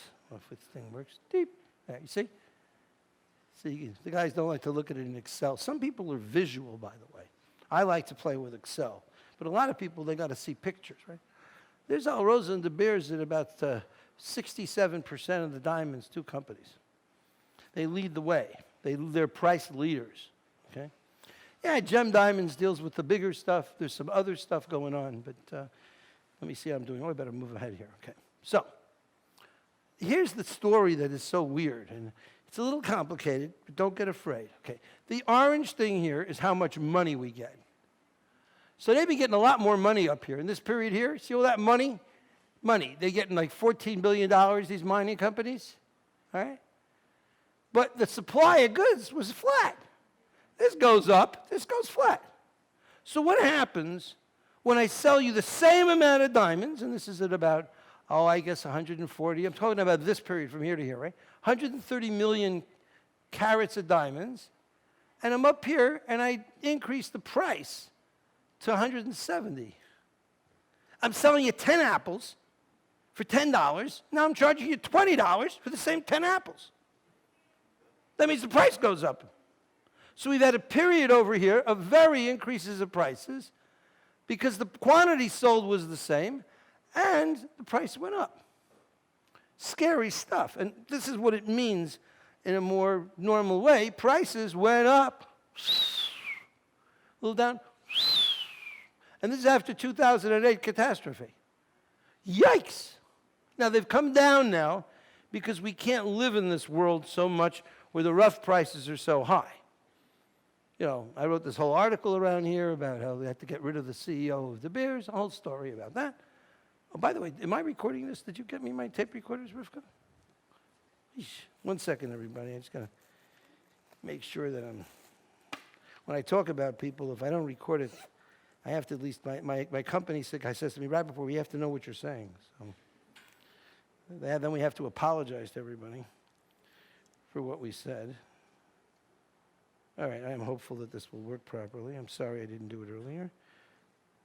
All right, so this is Martin Rapaport in Seoul on the 17th. Okay, so now here's the diamond prices of rough. And rough is the foundation that we all stand on. So actually, you know, prices came, you can see over here, you know, you got this uppity thing over here.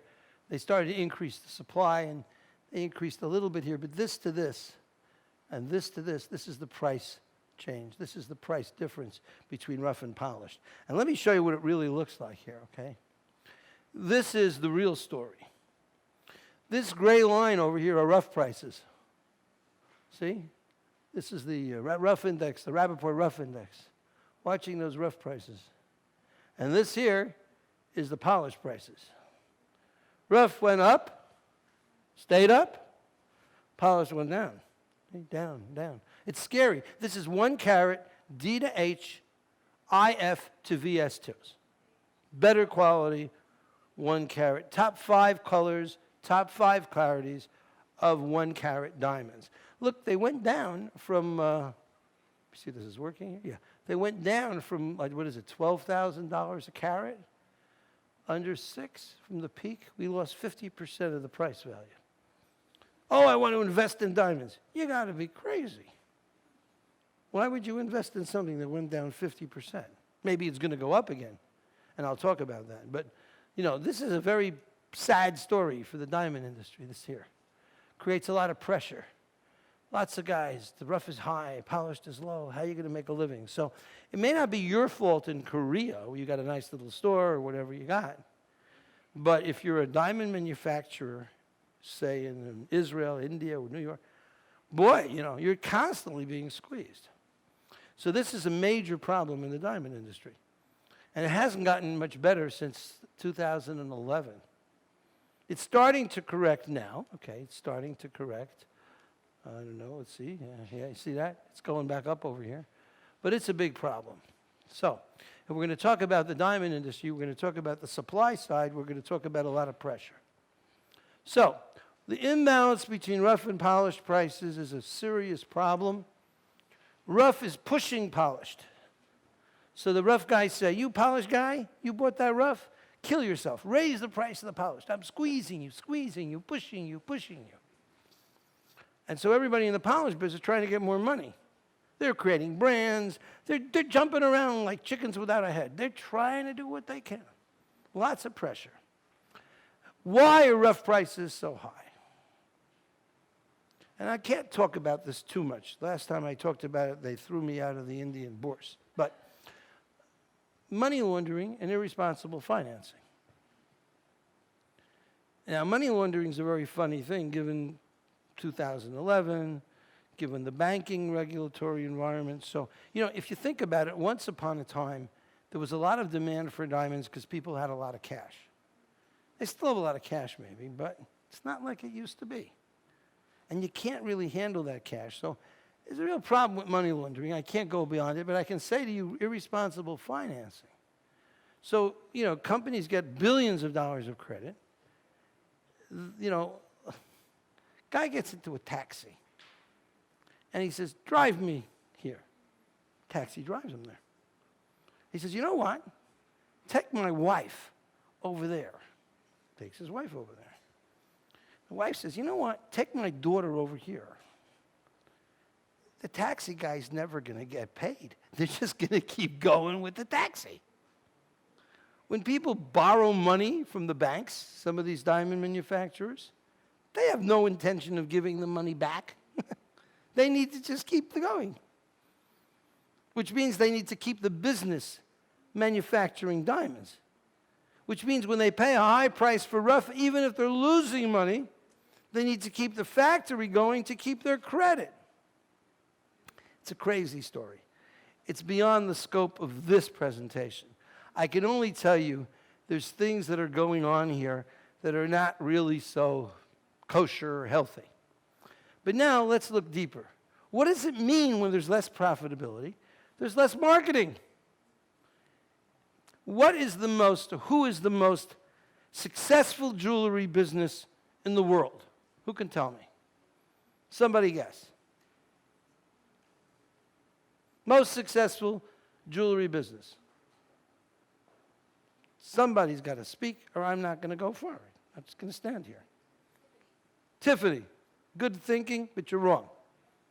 Most successful jewelry business, think out of the box. You're close, but no cigar. Close. Who is the biggest, the best?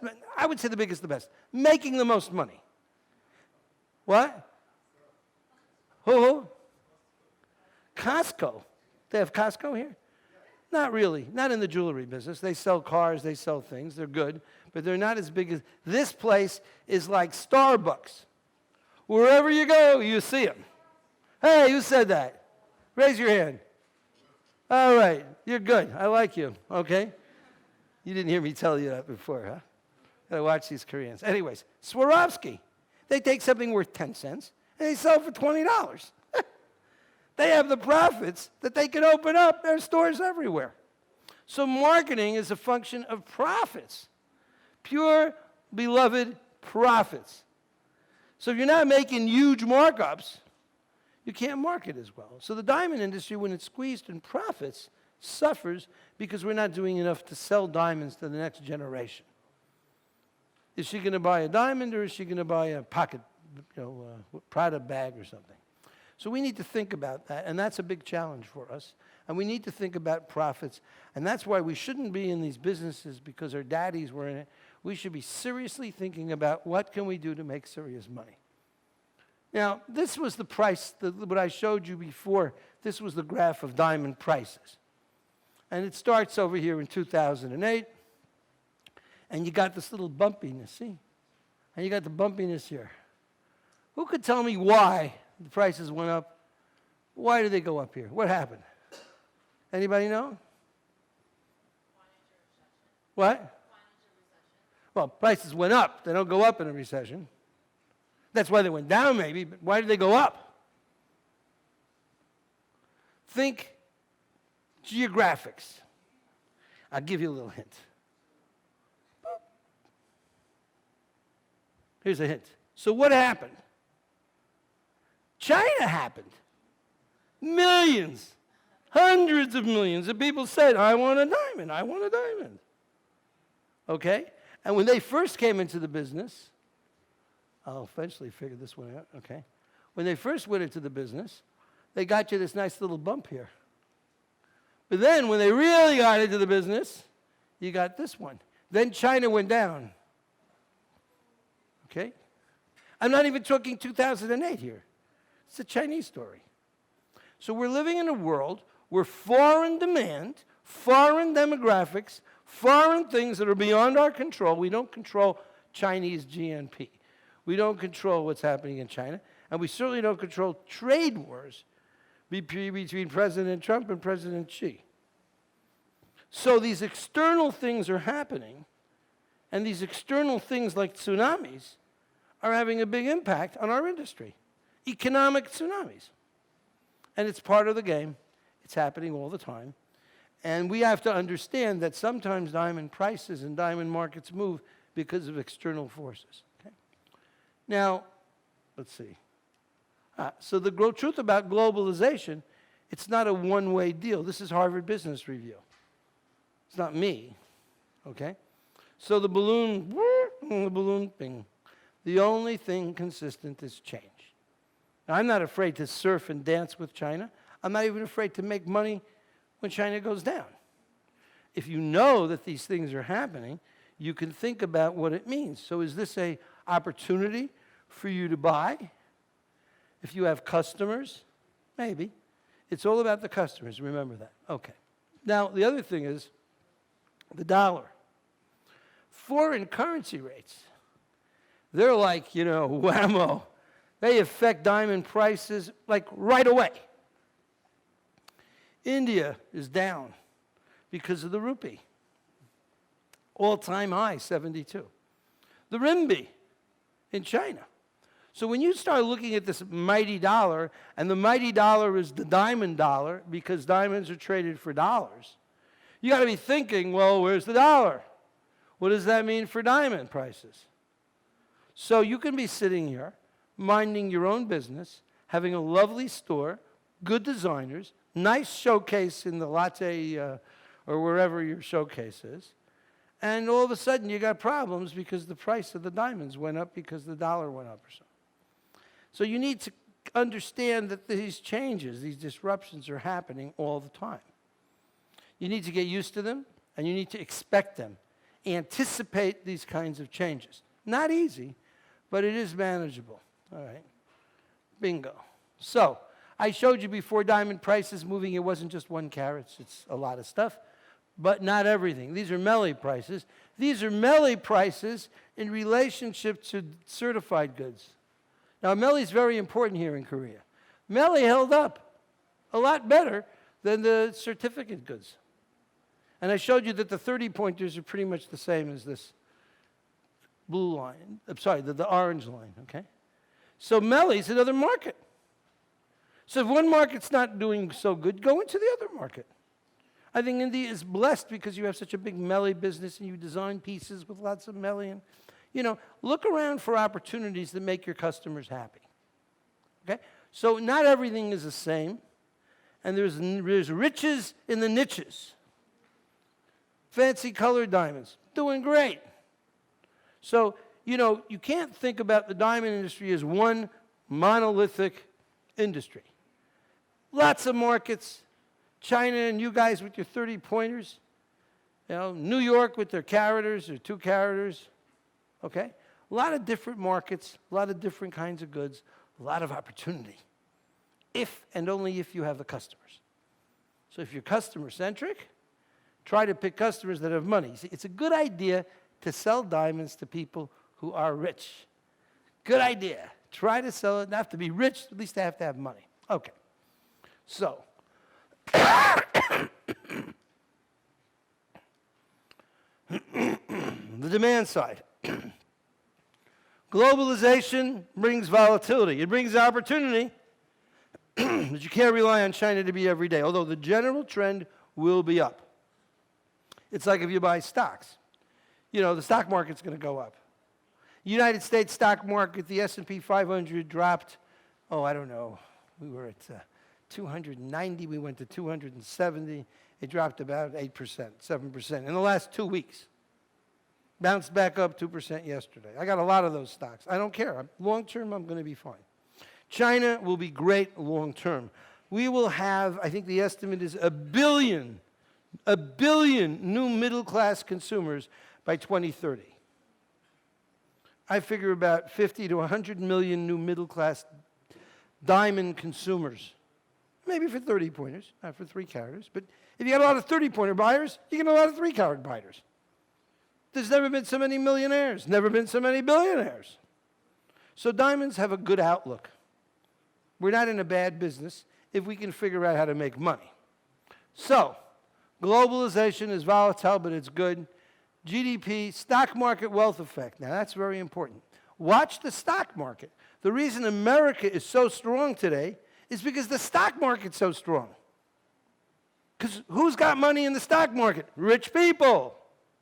And the rich get richer when the stock market goes up. They feel richer. They're going to buy jewelry. The stock market is down, down, down, down. I don't know. Take a vacation. Close your store. Don't kill yourself. Stock market's up, up, up. Figure out how am I going to get those rich guys to buy more diamonds from me? United States is a very important market. Stock market's up, up, up. And I'm telling you, we're making money. So the stock market wealth effect, even if the guy didn't sell his stocks, he feels richer. If someone feels richer, the wife goes, show me, show me. You know, he comes home, we made so much, we did so much, and the wife says, show me, show me. So there's this real idea that you want to make sure that you go on. Currency rates, I just showed you the story about currency rates. And macroeconomic forces. That sounds like a big name. I'm talking about interest rates and inflation rates. Other things too, but let's keep the interest rates and inflation rates. Everybody should understand, for the last 20 years, interest rates have been very low. I mean, really low. I mean like low. And you know, it's sort of like financial Prozac. You know what Prozac is? Prozac is a drug that makes people feel nice. It's a little bit like marijuana, okay? People feel fine, business is fine, interest rates are low.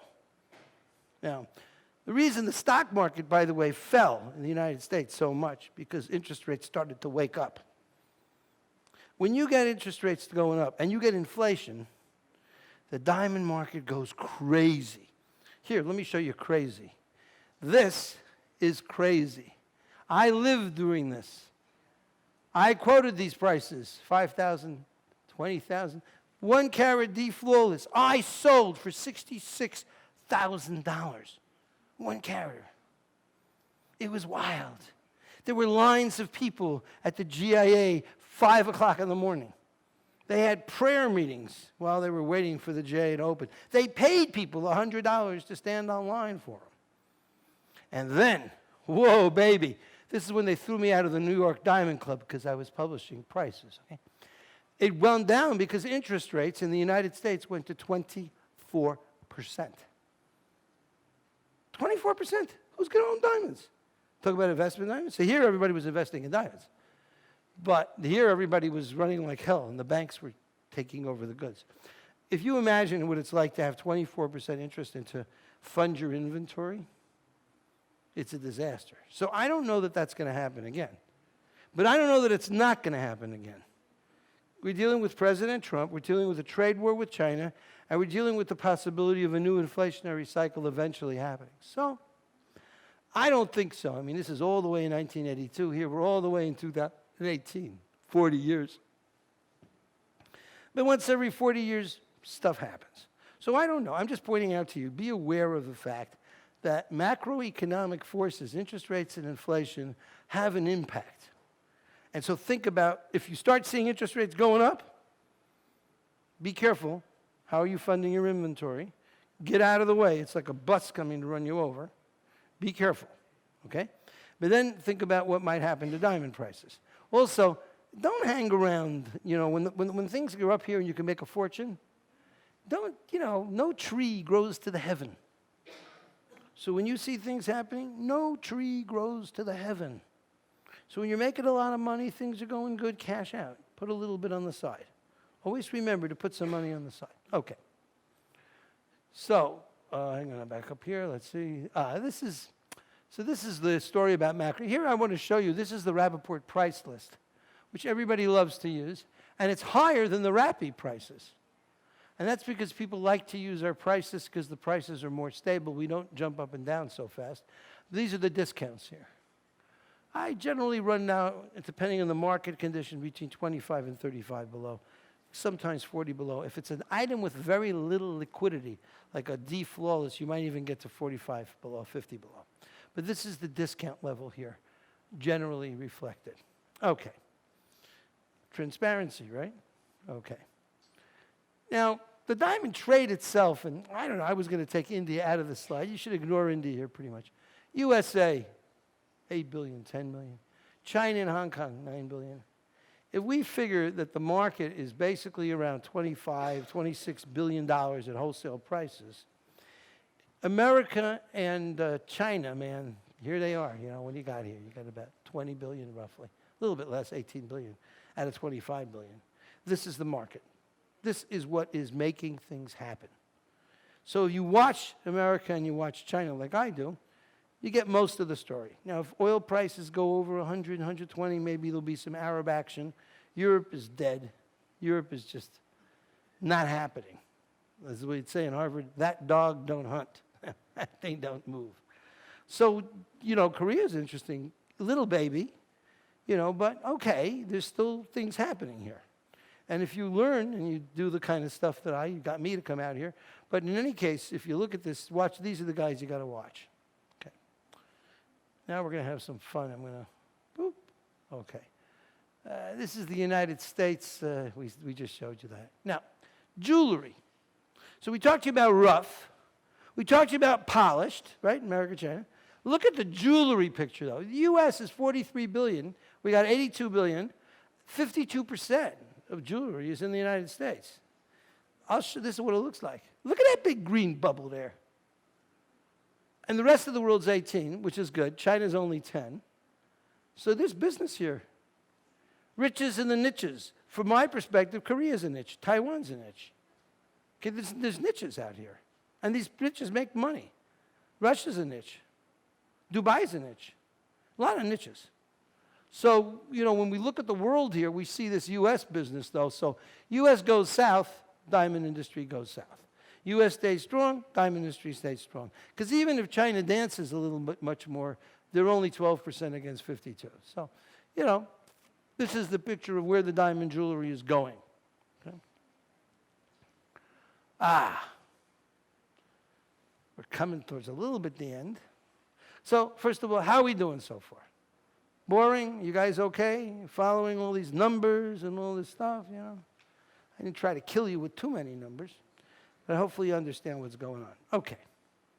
Besides the fact that rough prices are too high and there's this whole rough business, and besides the fact that demand is weird because of the volatility and the China in and China out and all that stuff, there's internal things happening. Things happening within the diamond business that you're not in control over, but one of them is this internet disruption. Now, internet disruption is a big deal, baby. It's affecting everything. I mean, it's a whole new world.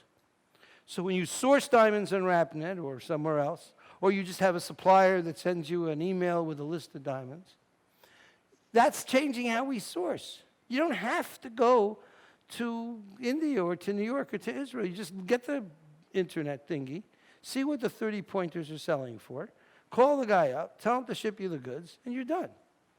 So this internet, this communication has changed how we source products. By the way, not just us. All the consumers. Not just diamonds. Buy an airplane ticket. Buy a computer. Buy an Android phone. Buy anything. Buy a hotel room. Everything is now being sourced by the internet. Not necessarily closing the deal, but there's, I think, 90% of anybody who buys a diamond, jewelry, a ring, whatever, they're looking at the internet to see it. And it's going to jewelry too, not just loose diamonds. And the distribution has changed. You can absolutely, you can get, you could sit in your house and you can shop and they're going to deliver the thing to you. Diamonds, food, whatever you want. That's an issue. Synthetic diamonds we'll talk about. Demographics, young people, how do they relate to diamonds? And social responsibility. Those are the things we're going to cover in the next few minutes to kind of finish off this presentation, okay? So let's look at, not yet. Let's look at the disruption of the internet, right? Think about it. If there were no GIA grading reports, what would happen? Could we use the internet to source if there was no Rapaport prices, if there was no RapNet? Probably not. But these are all things that were created, opportunities that we were utilizing the internet. So I get up in the morning and say, hey, what's happening, man? How can we use new technology? So that's cool. And so it's not just how you source. It's how you distribute and really how you market. I'm saying to you, without the internet, you're screwed. You're toast. No good. You've got to play the internet game to the maximum, especially with the next generation of consumers, because I'm telling you, I'm attached to my iPhone, but young people or younger people, oh, here it is, okay? I mean, like, forget it. This is it. This is like their arm. I think in the next generation, they're going to implant this in your brain, okay? But that's it. Without this, you're lost. Any of you leave one day you left your iPhone and, you must probably feel terrible. You go, I don't know. So you need to use that. Use this thing, okay? If you don't use this thing, not good. Now, I'm going to teach you a little bit about, I'll show you how the internet is being used in America. And then I'll explain a little more. So let's see. I don't know. Maybe it'll work. Maybe it won't work. I'll do a little prayer over here. So my good buddies in the booths over there, make it loud. Engagement rings are a danger. Tread carefully.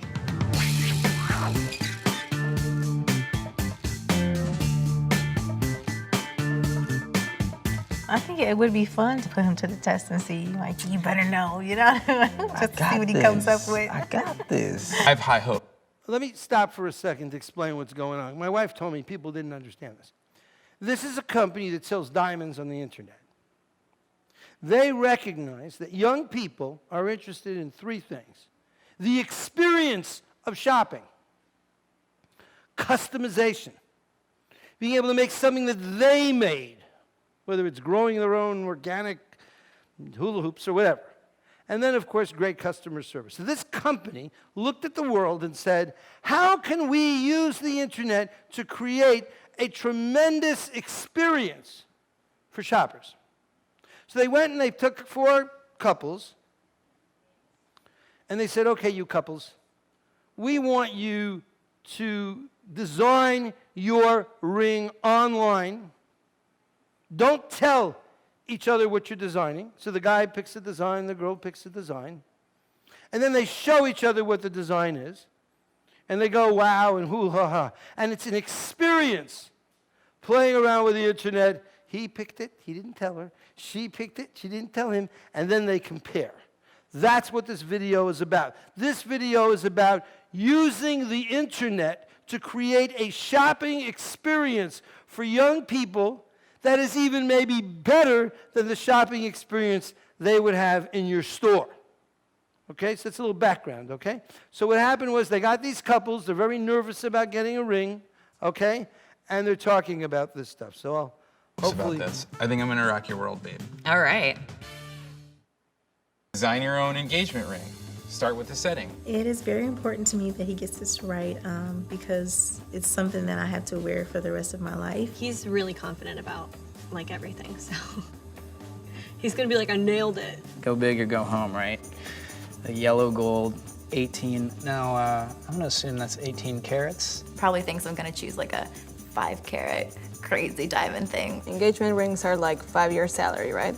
Something that feels like it is a little bit vintage looking would be awesome. I have to be confident in my choice. I told her I was gonna rock her world. Add your diamond to a ring. Choose a setting. Obviously, we're doing yellow gold. Choose a diamond. What is all this? That looks like an algebraic equation. All right, I'm just gonna look at this one close up one more time. Oh, you can see what it looks like on someone's hand. It's my final design. Round, 0.76 carat. Cushion outline pave engagement ring. I'd say yes to that. I'm ready. 1, 2.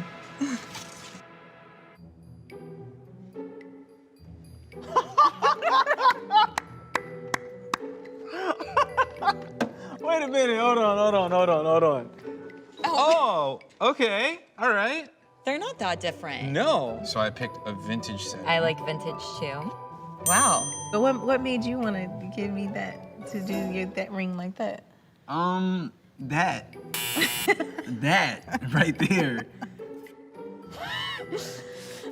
Oh, it's a ring. Like it looks like a crown and like You're a princess. Oh, babe. How much is that? No. Hey, how's yours? Wait. Wow, yours is way more expensive than the one I chose. She held back. Stop looking at the price in the diamond. Look I'm at not the even looking band. at the price actually. The price is not really a big deal to me, to be Look honest. at- That's not. look at That's the not. band. I'm just surprised that I was that. Look at the. Look at. You are not serious. Baby, That's what I picked out. no. That's a joke. That is all the way something I did not predict. It's nice. You're definitely worth it. If she likes it, if she wants it, then she gets it. She knows that. She's the queen. That's the way it's always been. All righty. So think about this. What's going on here? Well, how are we using the internet for these couples? What's the experience like? Are they having fun? Is it exciting? Now, are you as good in your store when a couple comes in? And look how much fun they have telling other people. They're marketing the idea that everybody can pick their own ring. Remember I said, what is the thing here? Experiential. People want experiences. I'm getting my engagement ring, man. That's something fantastic. I'm doing once in a life. I want to be fun. They want customer service, okay, but they want customizable. You go online, you pick the ring, you pick the diamond. There's unlimited amounts of things you can make. You can be creative. You can be unique. You can be special. You're a special girl. Here's a special ring. It's different. Jewelry stores. I'm not going to say jewelry stores are horrible, but I don't know if they're great. I don't know if they're new. I don't know if they attract people. Why shouldn't kids love this stuff? So we're talking about strategy. First of all, customer centricity. I'm not even thinking about the diamond. I don't even care about the diamond here. I care about the customer experience, right? And segmentation. Remember the arrow, Who are you selling? These guys are called James Allen. They're selling engagement rings to American millennials. People getting married 30 to 35. They can spend $5,000, $10,000. They know who they're selling. They know what they like. They know how they want to experience the internet. See that on the iPhone? They were doing the stuff. Okay? That's where you got to go. Now, you're lucky you're in Korea, so you're maybe a few years behind the trends in the United States. Or maybe not. Last night, I went to this great thingy. They were dancing and they were doing stuff. Pretty cool country here. I think it's in the south, not the north. We're in the north now, right? It was South Seoul or something. Okay. But anyways, it was cool. So products, segment your customers' ideas. Communication channels. How are you talking to your customers? Are you using Instagram? Why should you be in business if you're not using Instagram? Come on, get with it. Wake up. All right? So, people are now starting in Korea to use Instagram a little more now. But a lot of young women, it's all about Instagram. They're buying clothing, pocketbooks. So, if you got a nice store, that's cute and that's expensive. But if you don't have Instagram, forget about it. Now, the argument goes to multi-channel marketing and distribution. You got to play with the Instagram, play with the Facebook, play with the internet, play with the mobile, and also maybe play with the store, play with the products, play with the happy dancing groups and all that stuff. So it's this kind of whole environment that people are subject to. But the most important thing, my friend, is the clicks. Clicks and bricks. If you don't have clicks, you ain't going to make it with the bricks. It's just the world has changed. Get over it. Move your butt. Go where the action is, okay? All right, so I'll just give you a little bit of an idea of what we're doing about things, but really, I don't have time for this much. But RapNet 3.0, if there's any RapNet people out there, we're going to security. We're freaked out about all the cheating and all the thieving that's going on. We're moving to jewelry. RapNet's going to be jewelry. We're going to be offering jewelry in RapNet. Big change for us. And we'll be doing bid-ask prices, so you won't just see asking prices, you'll see bids. You'll see at what price people want to buy diamonds, We're doing auctions, a lot of recycled diamonds, big amounts, 500,000 carats a year. We're going to increase that to 1 million carats a year. We're just going to auction them off and stuff, and if people want to buy stuff cheap, that's the way. And then we're doing this big thing which I'm going to talk about now called source certification. Where are your diamonds coming from? Maybe your kids will ask you one day. They'll say, you were in the diamond business. They were killing people in the Congo. They were doing all kinds of stuff. Where did your diamonds come from, Daddy? What are you going to tell your kids? You didn't care? So this source certification we're going to talk about, and we're going to put green star diamonds in RapNet, which means we're going to separate the market for diamonds that we know where they came from, diamonds that we don't know. And now I'll take you in a little bit of a discussion about that. Source certification, adding value. Remember I talked about adding value? Adding value through source certification. That is one of the new religions happening in the diamond industry. I'm a little early on this, Maybe people say, nah, it doesn't matter. I'm telling you, it matters just to be a decent human being yourself. Fair trade diamonds and jewelry. Well, fair trade's a funny word, but let's say known diamonds and jewelry. Is a diamond or diamond jewelry worth more money if it makes the world a better place? Can you sell that idea? Can you tell your customer, this diamond made the world a better place? Therefore, it's worth more. Therefore, I'm selling it more. Can you make more money for fair trade coffee, chocolate, fair trade anything, bananas? They exist. How about fish? They have the fisheries thing, timber. They can tell you, you bought now a table or you bought something and this wood did not come from a rainforest. All of these social responsibility ideas are really important. Environmentalism and everything else. This is the new generational view. So what about diamonds? So what we're doing is we're doing sourcing initiatives. We'll show you a video in a minute. But we're going to, by the way, we're going on a trip. Rapaport Group is going on a trip, taking people. I'll be in Sierra Leone in a few weeks to set it up. But also to Surat, India, if you want to get to know your suppliers. Hang out with them. Drink some, well, they don't drink beer in Surat. There's no alcohol. But just hang out with them. You want to meet people in Africa? We can get you there. We're organizing trips so that we believe that jewelers, and not just jewelers, the funny thing about jewelers is jewelers don't usually buy anything. They want everything on memo. So it's the jewelers and their suppliers going to places in Africa or going to places and seeing, what is this diamond business about? What's really, really going on? So Rapaport's organizing some tours there. Now, to give you an idea of what's happening, I will show you another 4-minute video. Hopefully it'll work. And I think you're going to find this one pretty interesting.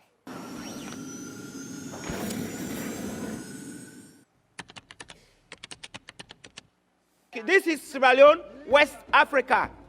Sierra Leone, Connaught District. I'm going to do the thing my wife told me last time. I'll give you a little background.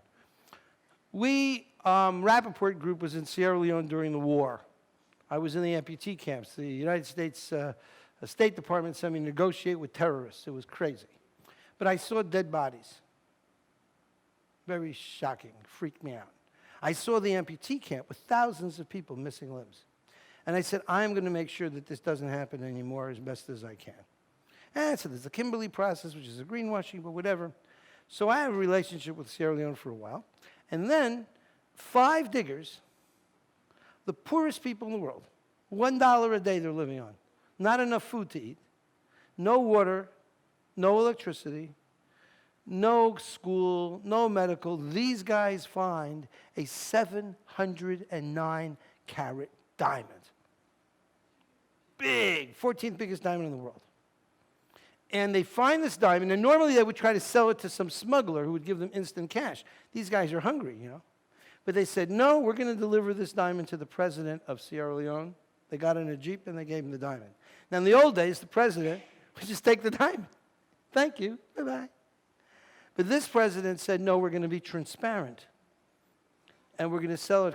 And they called me. And I said, you know what? I'll sell the diamond for free as long as the money goes to the government and the money goes to the diggers. And the big idea is that if the diggers get water and electricity, the government agreed 40% of the money tax-free to the diggers, 60% of the money was going to go to the government, of which 25%, which is 15% of the diamond, is going to go to the village where it was found. Water, electricity.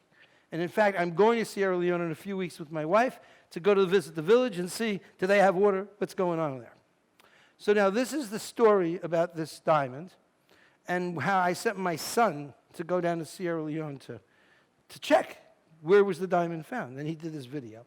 And the story is about the idea that if more people give the diamond to the government will spend more money creating water and electricity. So when the village gets water and electricity, the next time someone finds a diamond, they'll give it to the government again. So we're trying to create a cycle of benefit to the villagers because it'll generate tax revenue, with the hope that the government doesn't steal the money, which I don't think they will.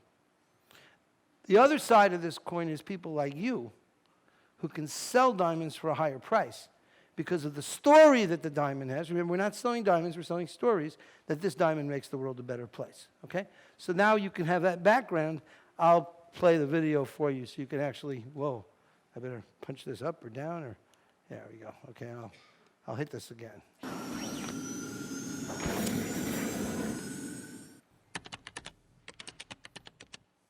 This is Sierra Leone, West Africa.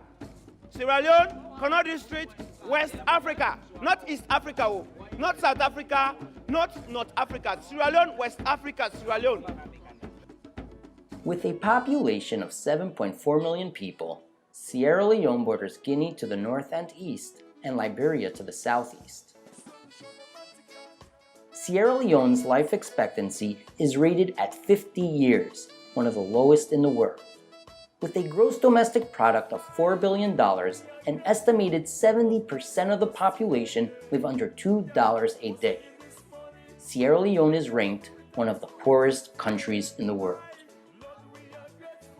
Sierra Leone is a diamond-rich country.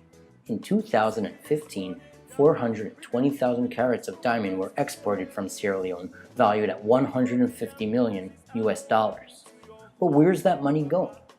Apparently, very little of the money is benefiting the communities these diamonds come from. Sierra Leone is a country of optimism, hope, and opportunity.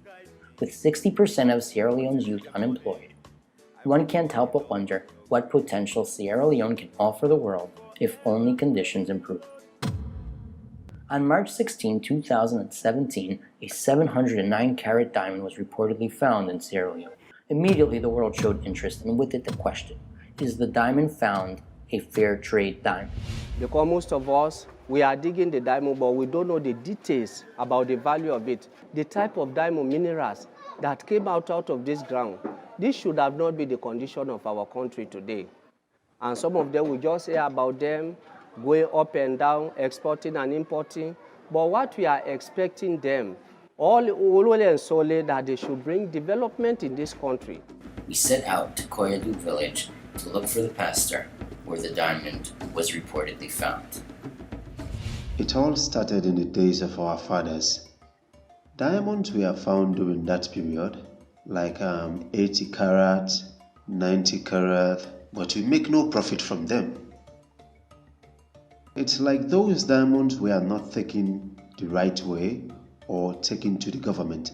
That's why we gain nothing from it as a village.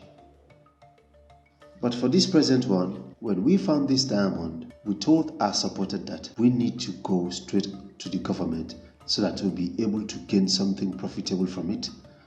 First of all, we don't have school. And most times when the rain comes, it splashes on the children in the class. We run away. So how can you run a village school wherein there is nothing to eat? And 2, no hospital. 3, we have poor road network. And 4, no chance for our children to be educated. He said by the grace of God, He will help us. So we are looking to the help of God. The past diamonds, whether it was taken to the government or not, we don't know. And nothing was done for this village. We are left with nothing but just the name. After hearing from the villagers about life in Koyadu, we went to visit the site where the 709-carat diamond was found, located in the forest a few kilometers from the village. This is the place where the diamond was found by Pastor Momo. We start 5 o'clock. We move from the bed. We come to the working place. We mine with shovels. We don't have machine that can help us. We do physical challenges. I was seated over there on top of that stick. On top of that stick, they pulled the gravel. Chief was also pulling the gravel. They saw the diamond. The children rushed and took the diamond and gave it to Chief. Chief gave it to me and I put it in my pocket. And we gave it to our pastor.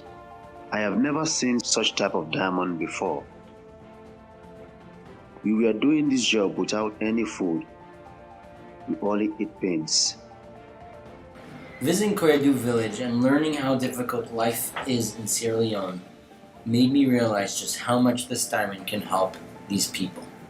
And when we came to the Director General's office one morning, and he told us Rapaport has expressed interest, we were all excited because we know what Rapaport stands for. We know the role that Rapaport played in Sierra Leone after the Civil War to transform the image of our diamonds from blood diamonds to peace diamonds. No good road, No water supply, no electricity. What to eat is absent.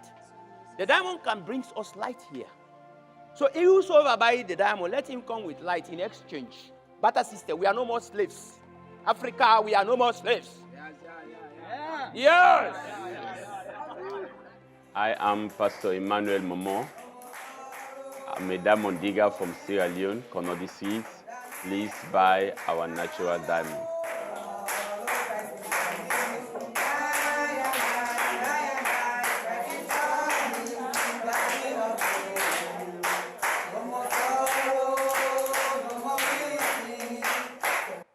Now, these people are as much a part of the diamond industry as you are. They're just like us, but they're treated like crap. And they're abused. Now, these are good guys. In the Congo today, people are getting killed. But we buy those dead diamonds. We buy them. We don't think about it. So I'm trying to change the world, do something, make the world a better place. And I want to do it and make money while we're doing it, because I think that the idea is to add value to diamonds. And I believe that diamonds that come from known sources or that help poor people are better, more beautiful diamonds. I call it spiritual sparkle. And that's a mission that I have, to do something, to make money, to add value. I don't know if it'll work, but I'm doing it. And that's the idea here. So the supply chain certification, by the way, is one thing that we do. It's not only diamonds from Africa. It's knowing where your diamonds come from. I think everybody has a moral and ethical obligation to know where their diamonds come from and to ask the question, is my diamond a kosher diamond? Is my diamond coming from a legitimate place? And you people who buy diamonds should ask that question of your suppliers. Okay. Now, supply chain certification is important for many reasons. First of all, it's ethical. And not only that, your neighbor's going to say, I got fair trade diamonds, I got diamonds that are source supplier certified, and you don't, is you're going to be at a competitive disadvantage. But it stops socially conscious consumers. Remember the arrow? How about the arrow and socially responsible? Maybe one or two people out here in Korea say, I'm going to sell socially responsible diamonds, make myself different. You can go on the internet and you can see that there are companies that actually do this. Corporate responsibility for your brand. If you have a brand like Tiffany, you can't buy diamonds off the market anymore because you don't know where they come from. Because if you're found to buy a bad diamond, your whole brand gets smattered. In the case of Nike, they were making sneakers in Vietnam with children. Their share price, and this is in 1994 or something, their share price went down 50%. Their sales went down. So we are living in a world where you have brands, and I believe brands are going to be very important for the jewelry industry. So you've got to protect your brand, because if you have a brand, you can get attacked for selling unethical products. Government regulators, law enforcement, banks want to know what you're doing. And one of the ways to know that you're not dealing in synthetics is by knowing where the hell your diamonds come from. So this whole idea that you have a relationship with your supplier and you make sure you know where your diamonds come from is an important part of the future of the diamond industry. That's one of my ideas here. So let's conclude. Value strategy. Most people think that profit is equal to revenue minus cost. But then they're not making revenue. I'm not making money. I'm not selling enough. So what do? Well, guess what? Profit is value, added value minus cost. If you're really adding value, don't worry. Revenue will take care of itself. If you're not adding value, who the hell needs you? Go into real estate. Go into another business. Here's an idea as well. Price is willingness to pay. If you add value, it's total value creation. Now notice, you got something called value creation, and you got something called value capture. They're different. Value creation means you go out there and you create value. Say you do fair trade diamonds. Say you do good design. Say you do good internet selling. Say you do Instagram marketing, or whatever the hell you're going to do. It doesn't matter. But you need to create value. If you're not creating value, you don't have any right to be in business. And just having a store, not enough anymore, okay? Just having a product, not enough anymore. You got to have customers. But if you have value creation for your customers, that's important. Now, once you have value creation, which is this whole thing, part of it goes to your cost. The cost of your diamonds, the cost of your employees, the cost of your internet, the cost of whatever the heck you're doing. Then you got this extra part above cost. Some of that is what you capture as your business, profit, good stuff. And some of it is what you leave over for the other people, for the customer. And it's not just money and price here. What you're leaving over for the customer could be a good feeling. Could be you arrange their engagement party. Could be, I don't know what you're going to give your customer to make them happy. But think about beyond money, because customers, they got money. They know what to do with their money. But if you can give them some experience. You know, I know one woman, Sissy's Log Cabin. She arranges surprise engagements for guys. Guys go to her and they say, I want to get engaged. I don't know what to do. She says, well, why don't you take them up in a hot air balloon? Why don't you do something special? And she actually arranges events for guys. You know, guys, they're not always so smart. And the girls love it, and the guys love it, you know. I don't know. We're talking to people who arrange surprise engagements. I don't know what they do. So think about what you can do to get your value to your customer. And this isn't money, cheaper, cheaper, cheaper. This is giving something to the customer or even the community. I don't know. And it's not just giving charity. It's actually creating value to the customer. So if you understand this, that's really the strategy to use. That's how you can have a successful business, even in a world of great disruption, because these are truths here. Let me see. These are truths. This is truth. This is serious stuff. If you think this way, you got a shot. You got a chance. So, concluding, exponential change, not just normal change, jumping change. Instagram, boom. Not just Facebook, not just a store, not just a thing, okay? Challenges and opportunities, and every challenge is an opportunity. You got to turn it on its head. Supply side, rough prices and profit squeeze, not your fault. You can't control it, but it's a reality. Demand side, volatile, globalized economy. Again, learn how to dance, learn how to surf, recognize what's going on. Internal issues, really you can break it down to technology and demographics. Technology could be synthetic diamonds, technology could be internet selling, technology could be Instagram, whatever it is. It's technology coming along and kicking you in the butt and saying you got to change. And of course, demographics. Who are your customers? They're not the same people. Just because your daddy had a store doesn't mean you're going to succeed. You're selling a whole different animal. And then, so what do you need to succeed? Create value for your customers. Hold it. Create value for your customers. Oh, one more time. Create value for your customers, baby. That's the whole Torah. That's the whole story. Embrace and surf the waves of change. When change is coming, think, how can I use that? How can I leverage that to create more value for my customers? Turn your challenges into opportunities. Be strong. You're not weak. You got a great business. People want to get engaged. People want to buy jewelry. Okay? Don't be afraid. Be brave. Get out there. Do things that are different. Go out of the box. Don't be like everybody else, baby. And make the world a better place. Make your customers happier. This is such a good business. People are in love. People want to express their emotions. You're the key. You're the one that helps them do that. You're helping people be in love. What could be a nicer business? So make the world a better place. Thank you very much. I hope you've enjoyed this.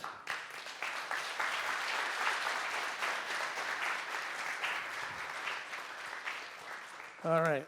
And now for the questions. I'll put on my little thingy here. And don't be afraid. You can ask anything you want. I'm not afraid. Okay? Go ahead. 네, ask 여기 your 벌써 questions. 질문이 있는데요. Okay, I've been 네. sitting around. I'm going to sit over here if it's okay. 예, 좀 편안한 Hold on, I 분위기에서 gotta 좀 put this on, 자연스럽게 진행을 하도록 하겠습니다. 저는 그 한미보석갑여원의 김영출입니다. 아마 한국을 두 번째 방문한 걸로 알고 있는데요. 오늘 굉장히 환영하면서 감사드립니다. 특별히 오늘 주제 발표에 많은 그 우리 업계분들이 어떤 사고의 전환의 기회가 되지 않았을까 생각이 들어갑니다. 제 질문을 하도록 하겠습니다. 아까 이제 말씀 끝에 아무거나 괜찮다고 말씀하셨기 때문에 큰 주제로 말씀드리겠습니다. 그 형광성 다이아몬드에 대해서 질문을 드리도록 하겠습니다. 1993년도 25년 전에 그 라파포트 가격에 그 형광성 다이아몬드에 대한 가격 가이드라인이 처음 생겨된 것이 그 배경에 대해서 좀 말씀해 주시고, 저는 두 번째는 2015년도 4월 달부터 이 칼라 등급이 낮은 것은 그 형광성이었을 때 할인율이 이렇게 많이 떨어지지는 않았는데 그 3년 전부터는 굉장히 좀 낮아지는 경향이 게시되어 있습니다. 그 이유가 뭔지 답변을 부탁드리겠습니다. Sure. You guys can see me. This is good, right? I can sit, right? No problem. Okay. Fluorescence is an interesting animal, and Korea was a very big problem with fluorescence because fluorescence makes the diamond look whiter in the laboratory. So you had here, again, it was Mr. Shin, Mr. Ho, you had all these Korean grading reports. And what the Korean grading reports did was they gave higher colors to diamonds with fluorescence than the same kind of diamond without. In other words, fluorescence sort of tricked the graders into giving higher colors. So if a stone was a G or an H, they would give it an F. Now, the idea of fluorescence in and of itself, it gives you a little bit of a different understanding of the diamond. Now, in some rare cases, that's so rare, in some cases for the higher colors, D, E, F, fluorescent might give you a milkiness in the stone, which makes the stone less bright. But that's only in certain instances. But another thing happened at the same time. So not only was Korea overgrading the fluorescent diamonds, people were paying higher prices for diamonds with fluorescence. When people wanted to resell the diamonds, they were getting killed. So it was like there was a phony Korean price for fluorescent diamonds that was higher than the prices in the rest of the world. At the same time, or a little bit short before that, the Russians started to dump diamonds. Now, Russia is a major producer of diamonds, and I think it was the early 90s, they decided they needed money, and they just sold a lot of diamonds.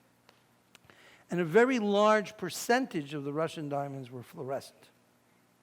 And what people did was they said, hey, you know, supply and demand, you know, these fluorescent diamonds are flooding the market, so non-fluorescent diamonds are worth more. Just like the reason Ds, there's less Ds than Es or Fs, so it's more scarce, it's worth more money. So the market differentiated between fluorescent diamonds and non-fluorescent diamonds to protect the supply because they had these non-fluorescent diamonds, and all of a sudden there was this dumping. Now, Korea was in a strange position because as the price of fluorescent diamonds were down in the world, the price was up in the other markets. So the world price was pushing down fluorescence, and Korea was pushing it up. And we announced this, and we made everybody aware of it, and we were very much people who didn't like our transparency.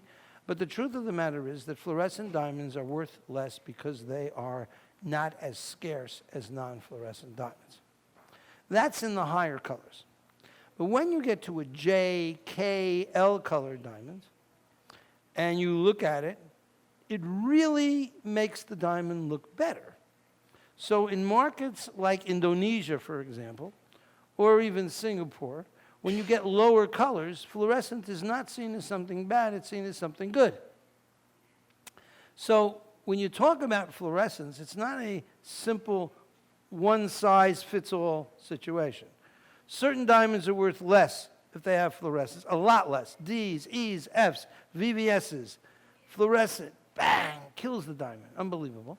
And by the way, you should buy them. In other words, if you have customers, and the customer says, and I'll tell you something about fluorescence in a minute, but first of all, higher colors, the market price for diamonds with fluorescence, significantly lower.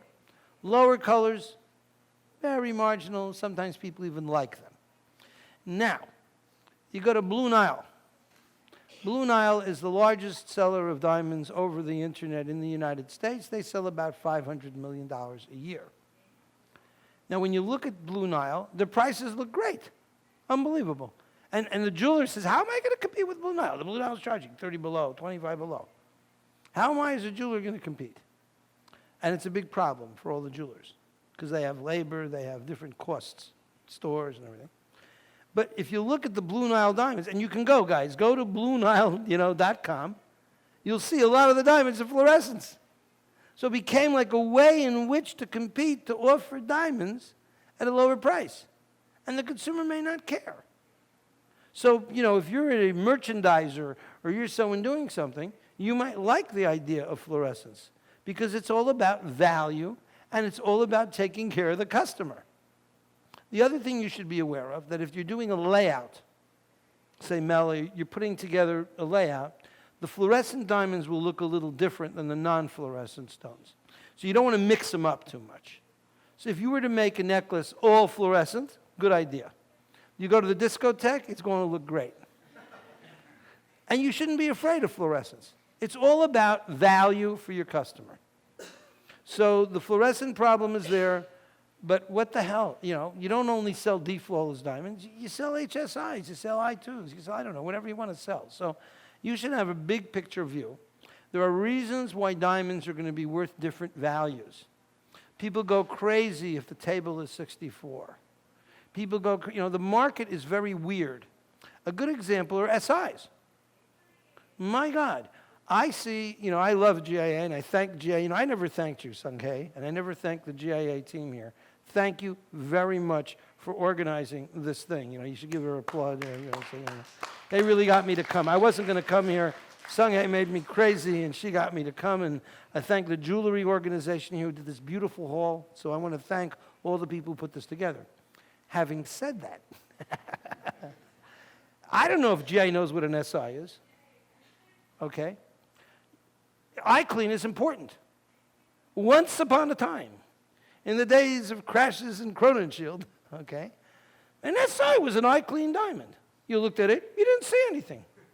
Today, you look at it, you go, oh my God, what is that? So, you know, you look at the SIs and they're black. So the diamond industry differentiates diamonds based on what the consumer sees.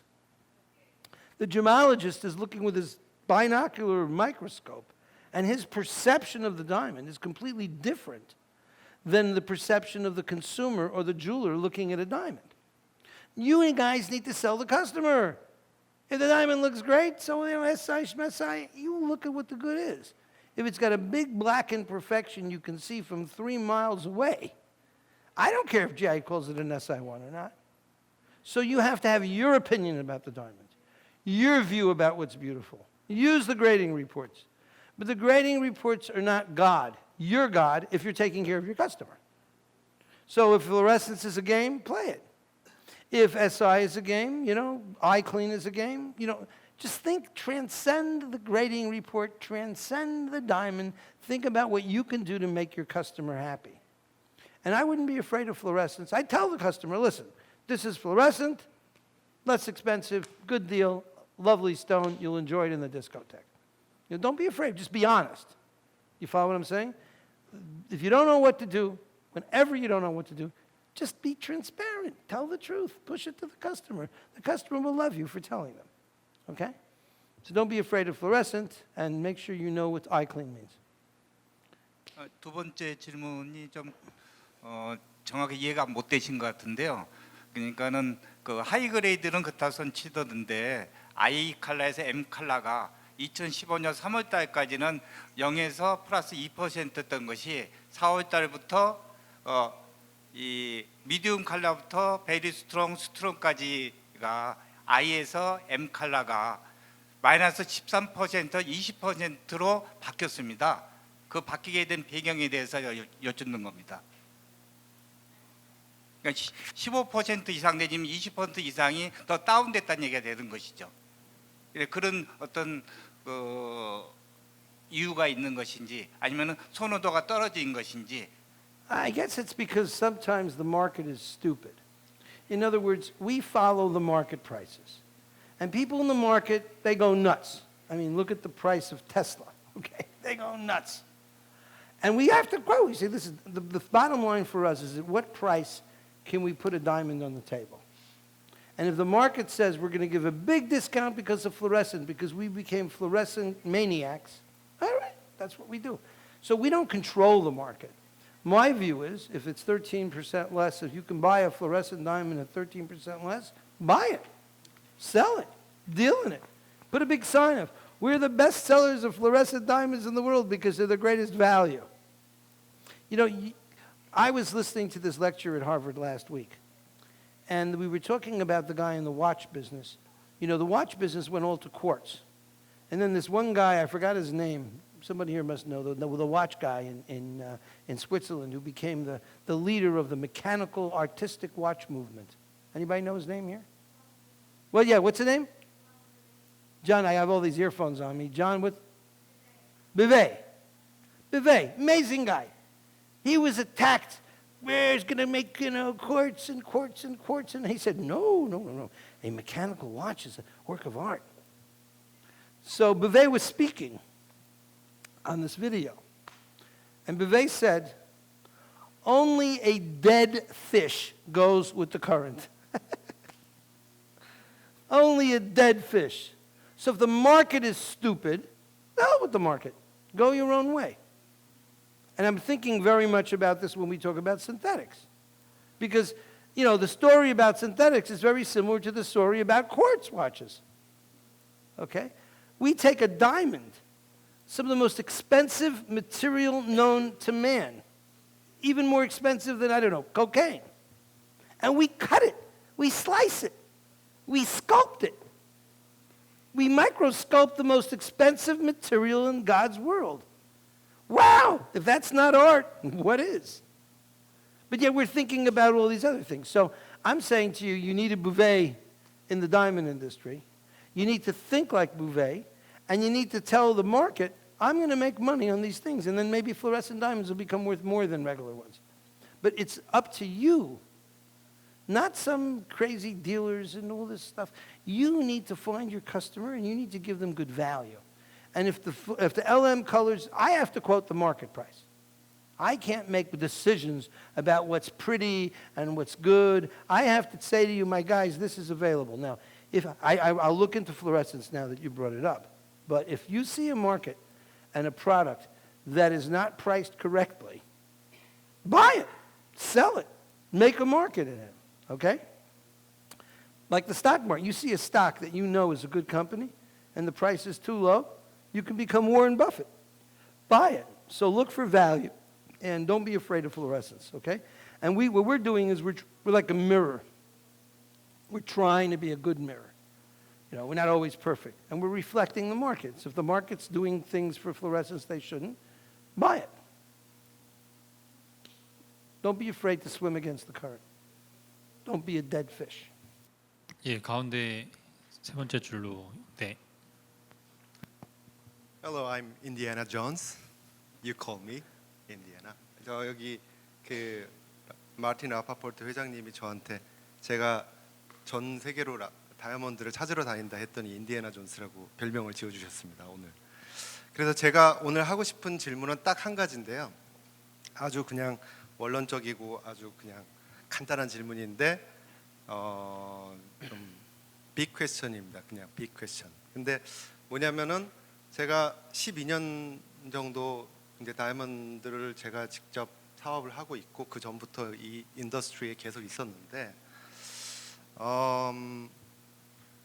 사람들의 트렌드가 점점 변해가면서 이제는 더 이상은 다이아몬드 링을 이렇게 끼는 것이 더 이상 이렇게 팬시하지가 않은 그런 우리가 시대를 살고 있어요. 더 많은 밸류와 더 많은 그런 가치들이 창조가 되고 있고 항상 모든 것들이 새로운 것들이 나타나면서 다이아몬드가 과연 영원할까 이런 제가 생각을 갖고 있는데 그거를 한번 묻고 싶습니다. 딱 한 가지 질문입니다.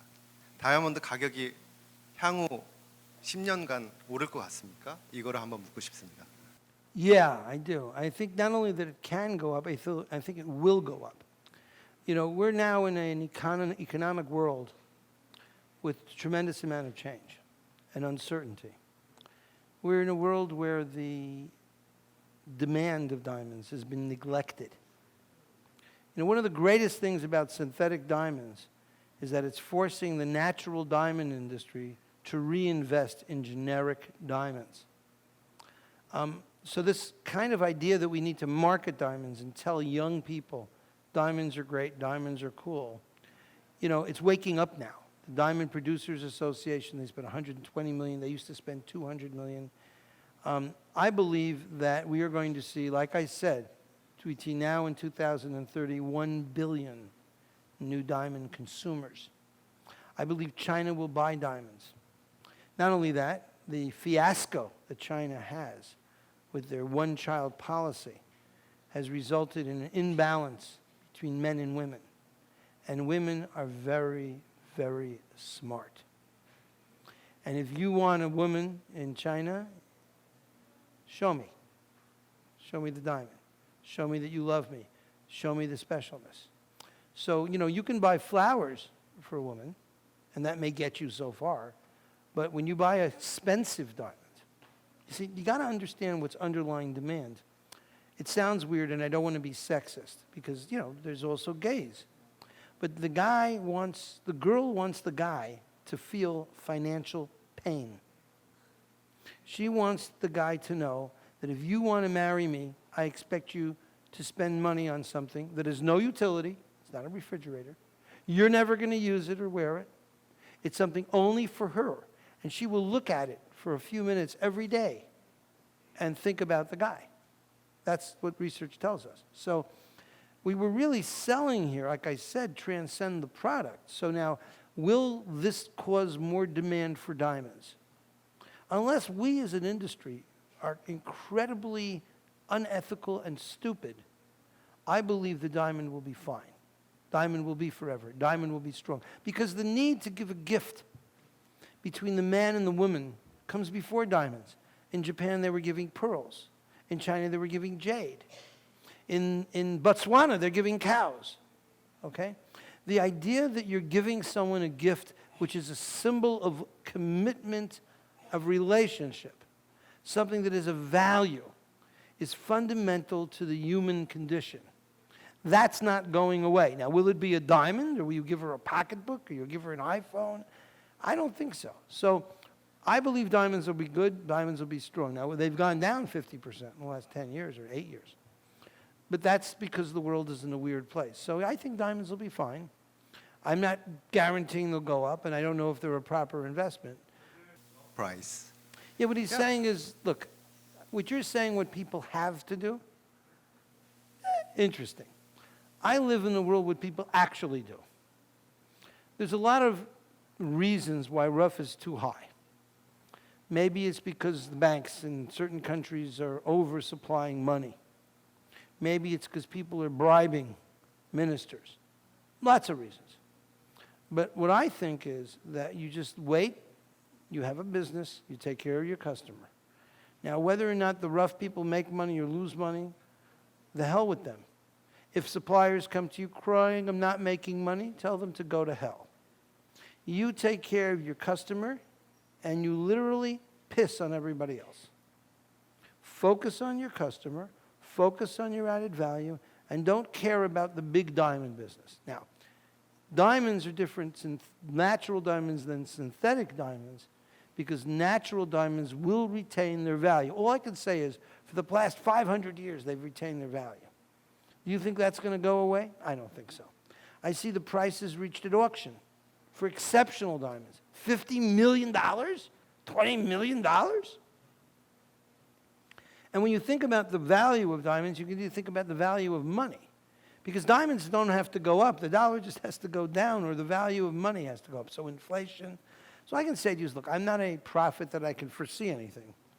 But my personal view is that diamonds are not going to go down too much more. I think they will go up, but it's going to be a shock coming from the financial system. I think interest rates are going to go up. And I think when interest rates go up, it's going to create turbulence. I think there's going to be a new relationship between the United States and India regarding trade. I think the United States is going to be more prosperous. Stock markets will continue to go up. So we're in a world of changing values, and I think diamonds will be okay. Look, as long as there's, I'll tell you this one, okay? I was in 1982, a little off color, but I met the president of the United States Retail Jewelers Association. And he was a very tall guy, you know. He looked down at me. He said, "What's wrong, Rapaport?" And this is 1982 when diamonds are crashing. And I'm like, oh my God, diamonds. He says, Rapaport, he says, don't worry about diamonds. I said, what do you mean? He says, as long as we have three things, diamonds are going to be fine. I said, what are the three things? First of all, he said, as long as there's Christmas. Second of all, he said, as long as there's sex. And then the third thing he said is as long as there's guilt. So I said, what's the most important? He said guilt. But this is 1982, and the market's crashing. So, you know, diamonds are pretty good. And by the way, if you have any diamonds and you're worried, you want to throw them away, throw them in my direction. All right, more questions. Okay. 네, 네. 마이크 지금 뒤에 준비된 일정이 있어가지고 많은 질문을 받기는 좀 어렵고 마지막으로 한 개, 두 개 질문만 더 받고 질문을 되도록이면 짧게 그리고 중요한 부분들만 그리고 답변도 라파포트 회장님 짧게 좀 부탁드리겠습니다. 네, 딱 두 분만 더 받도록 하겠습니다. 그러면 먼저 뒤에 먼저. Who's the boss here? 네, 마틴 회장님 말씀 잘 들었고요. 지하의 얼룸나이 코리아 오상필이라고 합니다. 지금 한국에서는 합성 다이아몬드가 가장 핫한데요. 합성 다이아몬드가 천연 다이아몬드에 어떤 영향을 끼칠지에 대해서 말씀 좀 부탁드리겠습니다. Well, I think the problem with synthetic diamonds is while they're exactly the same physically, they're missing one key component, which is scarcity. In other words, if you really want to understand this, the people who are creating synthetic diamonds are not in the jewelry industry. They work for the United States Department of Defense, for the Chinese Department of Defense, and for the Russians. What they're doing is they're creating synthetic diamonds that take advantage of the unique molecular structure of carbon, and they're creating what they call qubit computers, or qubit chips. And what they're trying to do is create a chip for a computer which works at the atomic level. What I'm saying to you is like a 10-carat, perfect diamond with the lattice exactly correct will have more memory than all the computers in the world today, if you can imagine such a thing. And with the unique physical properties of diamond, that is possible. So these guys are running to make something for defense, maybe a little bit also for laser systems. And in the side product, are these guys trying to sell these synthetic diamonds. The price of these diamonds are going to plummet, just like they did for synthetic emeralds, because you'll go on Alibaba and you'll see diamonds and you'll see perfect diamonds and synthetic diamonds for, I don't know. Today they're asking, they say, oh, I'll sell you a 3-carat diamond and it has to cost $30,000. I'll give it to you for $25,000. It's a scam, because in 10 years that same diamond may be worth $250. So the diamonds, the synthetic diamonds, do not have the ability to hold water, to hold value. If you're talking about Melly, great. You have Swarovski, and now De Beers put it in their brain. They're going to compete with Swarovski. Good luck. It's another product. So if they say we have diamonds at $800 a carat synthetics, which is what they say, and they're going to try to sell all this Melly, fine, let them go ahead and do it. But it's another product. Authenticity is what we're selling here. The real thing. As soon as you start saying, I can sell you this, so go sell cubic zirconia. A lot of people sell cubic. I was at a counter today in the latte store, and there was one counter like there for synthetic, and you went around the corner. There's another counter of natural diamonds. So, I think that the biggest business for non-natural diamonds is probably Swarovski, although they're also doing synthetics, and they're going to do cheap stuff. So, it's going to go down in value. So I wouldn't worry about it too much. I'd be afraid if you sell it, be transparent. And you should tell your customer, these things don't hold value. Because every instance that I've looked at with synthetic rubies or emeralds, the price always came down. Synthetic emeralds used to be $350 a carat. Now they're worth $5, $7 a carat. So I think they're going to become so cheap, they won't be the same thing. But, the challenge for De Beers going into this business is opportunistic. And they just want the opportunity to make some more money. And remember this, companies do not have a heart, do not have a soul. Companies just want to make money. And so you can't think of your company as being someone who's going to protect the industry. It's just not true. There's no Mickey Mouse. When you go to Disneyland, there's no real Mickey Mouse. There's some guy in a costume, okay? There's no Santa Claus. Companies act like they're Mickey Mouse. They act like they're your favorite friend, but actually they just want to make money. So when I see what's going on with synthetics, for example, in the light box, I say it's a good product. If someone wants to buy it, it looks pretty, it looks nice, but it's not the diamond business. It's another business. 마지막으로 질문 하나 더 받도록 하겠습니다. 네. So I was going to ask you the same question about the synthetic, not synthetic, the lab-grown diamond.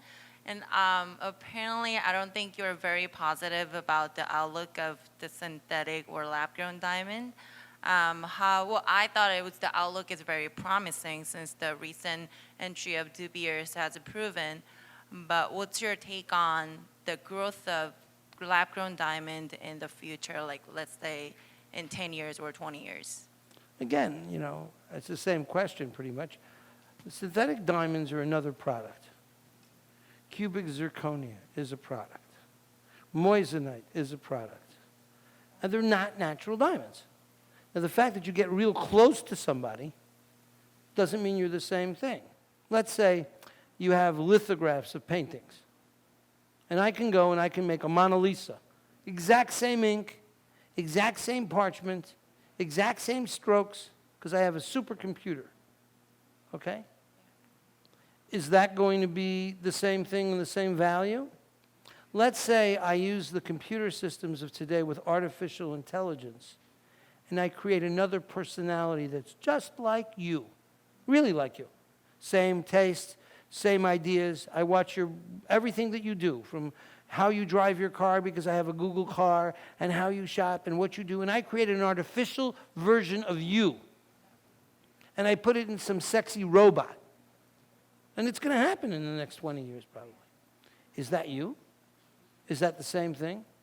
So the question is going to be, what is authenticity? And what is the value of authenticity in a world that is rapidly changing with artificial intelligence, with virtual people, virtual personalities? And I'm saying to you that my understanding is the real thing will always be something of more value. Okay? And so you're going to have to question if we can detect it. As long as you can tell the difference between an authentic piece of art, and like I said to you, a sculpted diamond is a work of art. Now you can say, well, it's the same art on a synthetic, maybe, but it's not the same material. It's So like you don't define lab-grown diamond as a rare diamond, even though the chemical is exactly the same. right, because it's the sourcing. Imagine that you were able to buy the watch of James Bond. And the exact same watch. The whole idea of provenance, putting a value on something, is fundamental to the value of things because of the history, because of the story. So if I have a watch that James Bond actually wore, or the King of England wore or something, here, you know, take a look when they sold Elizabeth Taylor's jewelry. I could create the same thing, but it's the real. And understand also the idea of what you're trying to sell. You're selling something passionate that's real. And if you just sell everything plastic, everything fake, it just doesn't have the same grab. Now, it could be someone fake is going to say, oh, I can sell you this, and it's going to be great, and you can do all that stuff. But I think that we have the obligation to figure out how to sell the passionate thing. Think back to the watch guy who made the argument that this is a mechanical watch. It's not a quartz watch, and it's worth a lot more. Think about how they dealt with the whole Swiss industry, the whole Swatch thing. How do they deal with the idea that synthetic or quartz watches were not the same? And remember that Swatch, which was in that business, ended up buying Harry Winston. So it's up to us to differentiate those products. It's up to us to find the customer that really cares about something being authentic. And there'll be other customers. You see, if you just chase every customer, then okay, you can sell them quartz. You can sell them CZ.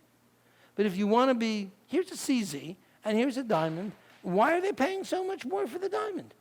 You go to a store, you go out to a party, no one can tell. But why are those diamonds worth more than the CZ?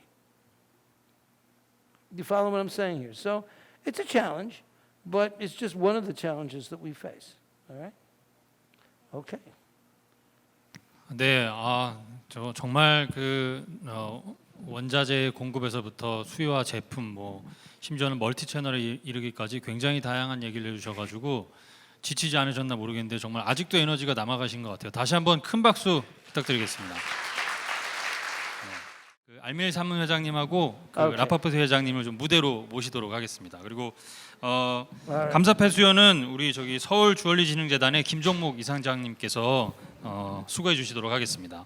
네, 박수로 모시도록 하겠습니다. 네, 먼저 알밀 삼문 회장님께 먼저 감사패 전달식을 진행하도록 하겠습니다.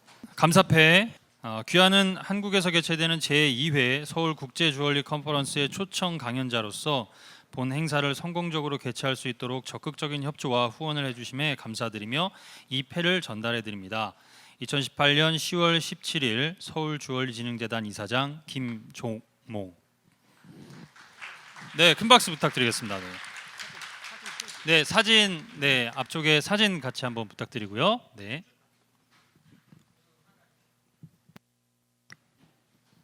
예, 저 장내에 계신 분은 저 사진 촬영을 위해서 불을 모두 좀 켜주시기 바라겠습니다. 네, 이어서 감사패 내용은 전과 동일합니다. 2018년 10월 17일 서울주얼리진흥재단 이사장 김종목. 네. 네, 감사합니다. 네, 다시 한번 뜨거운 박수 부탁드리고요. 네.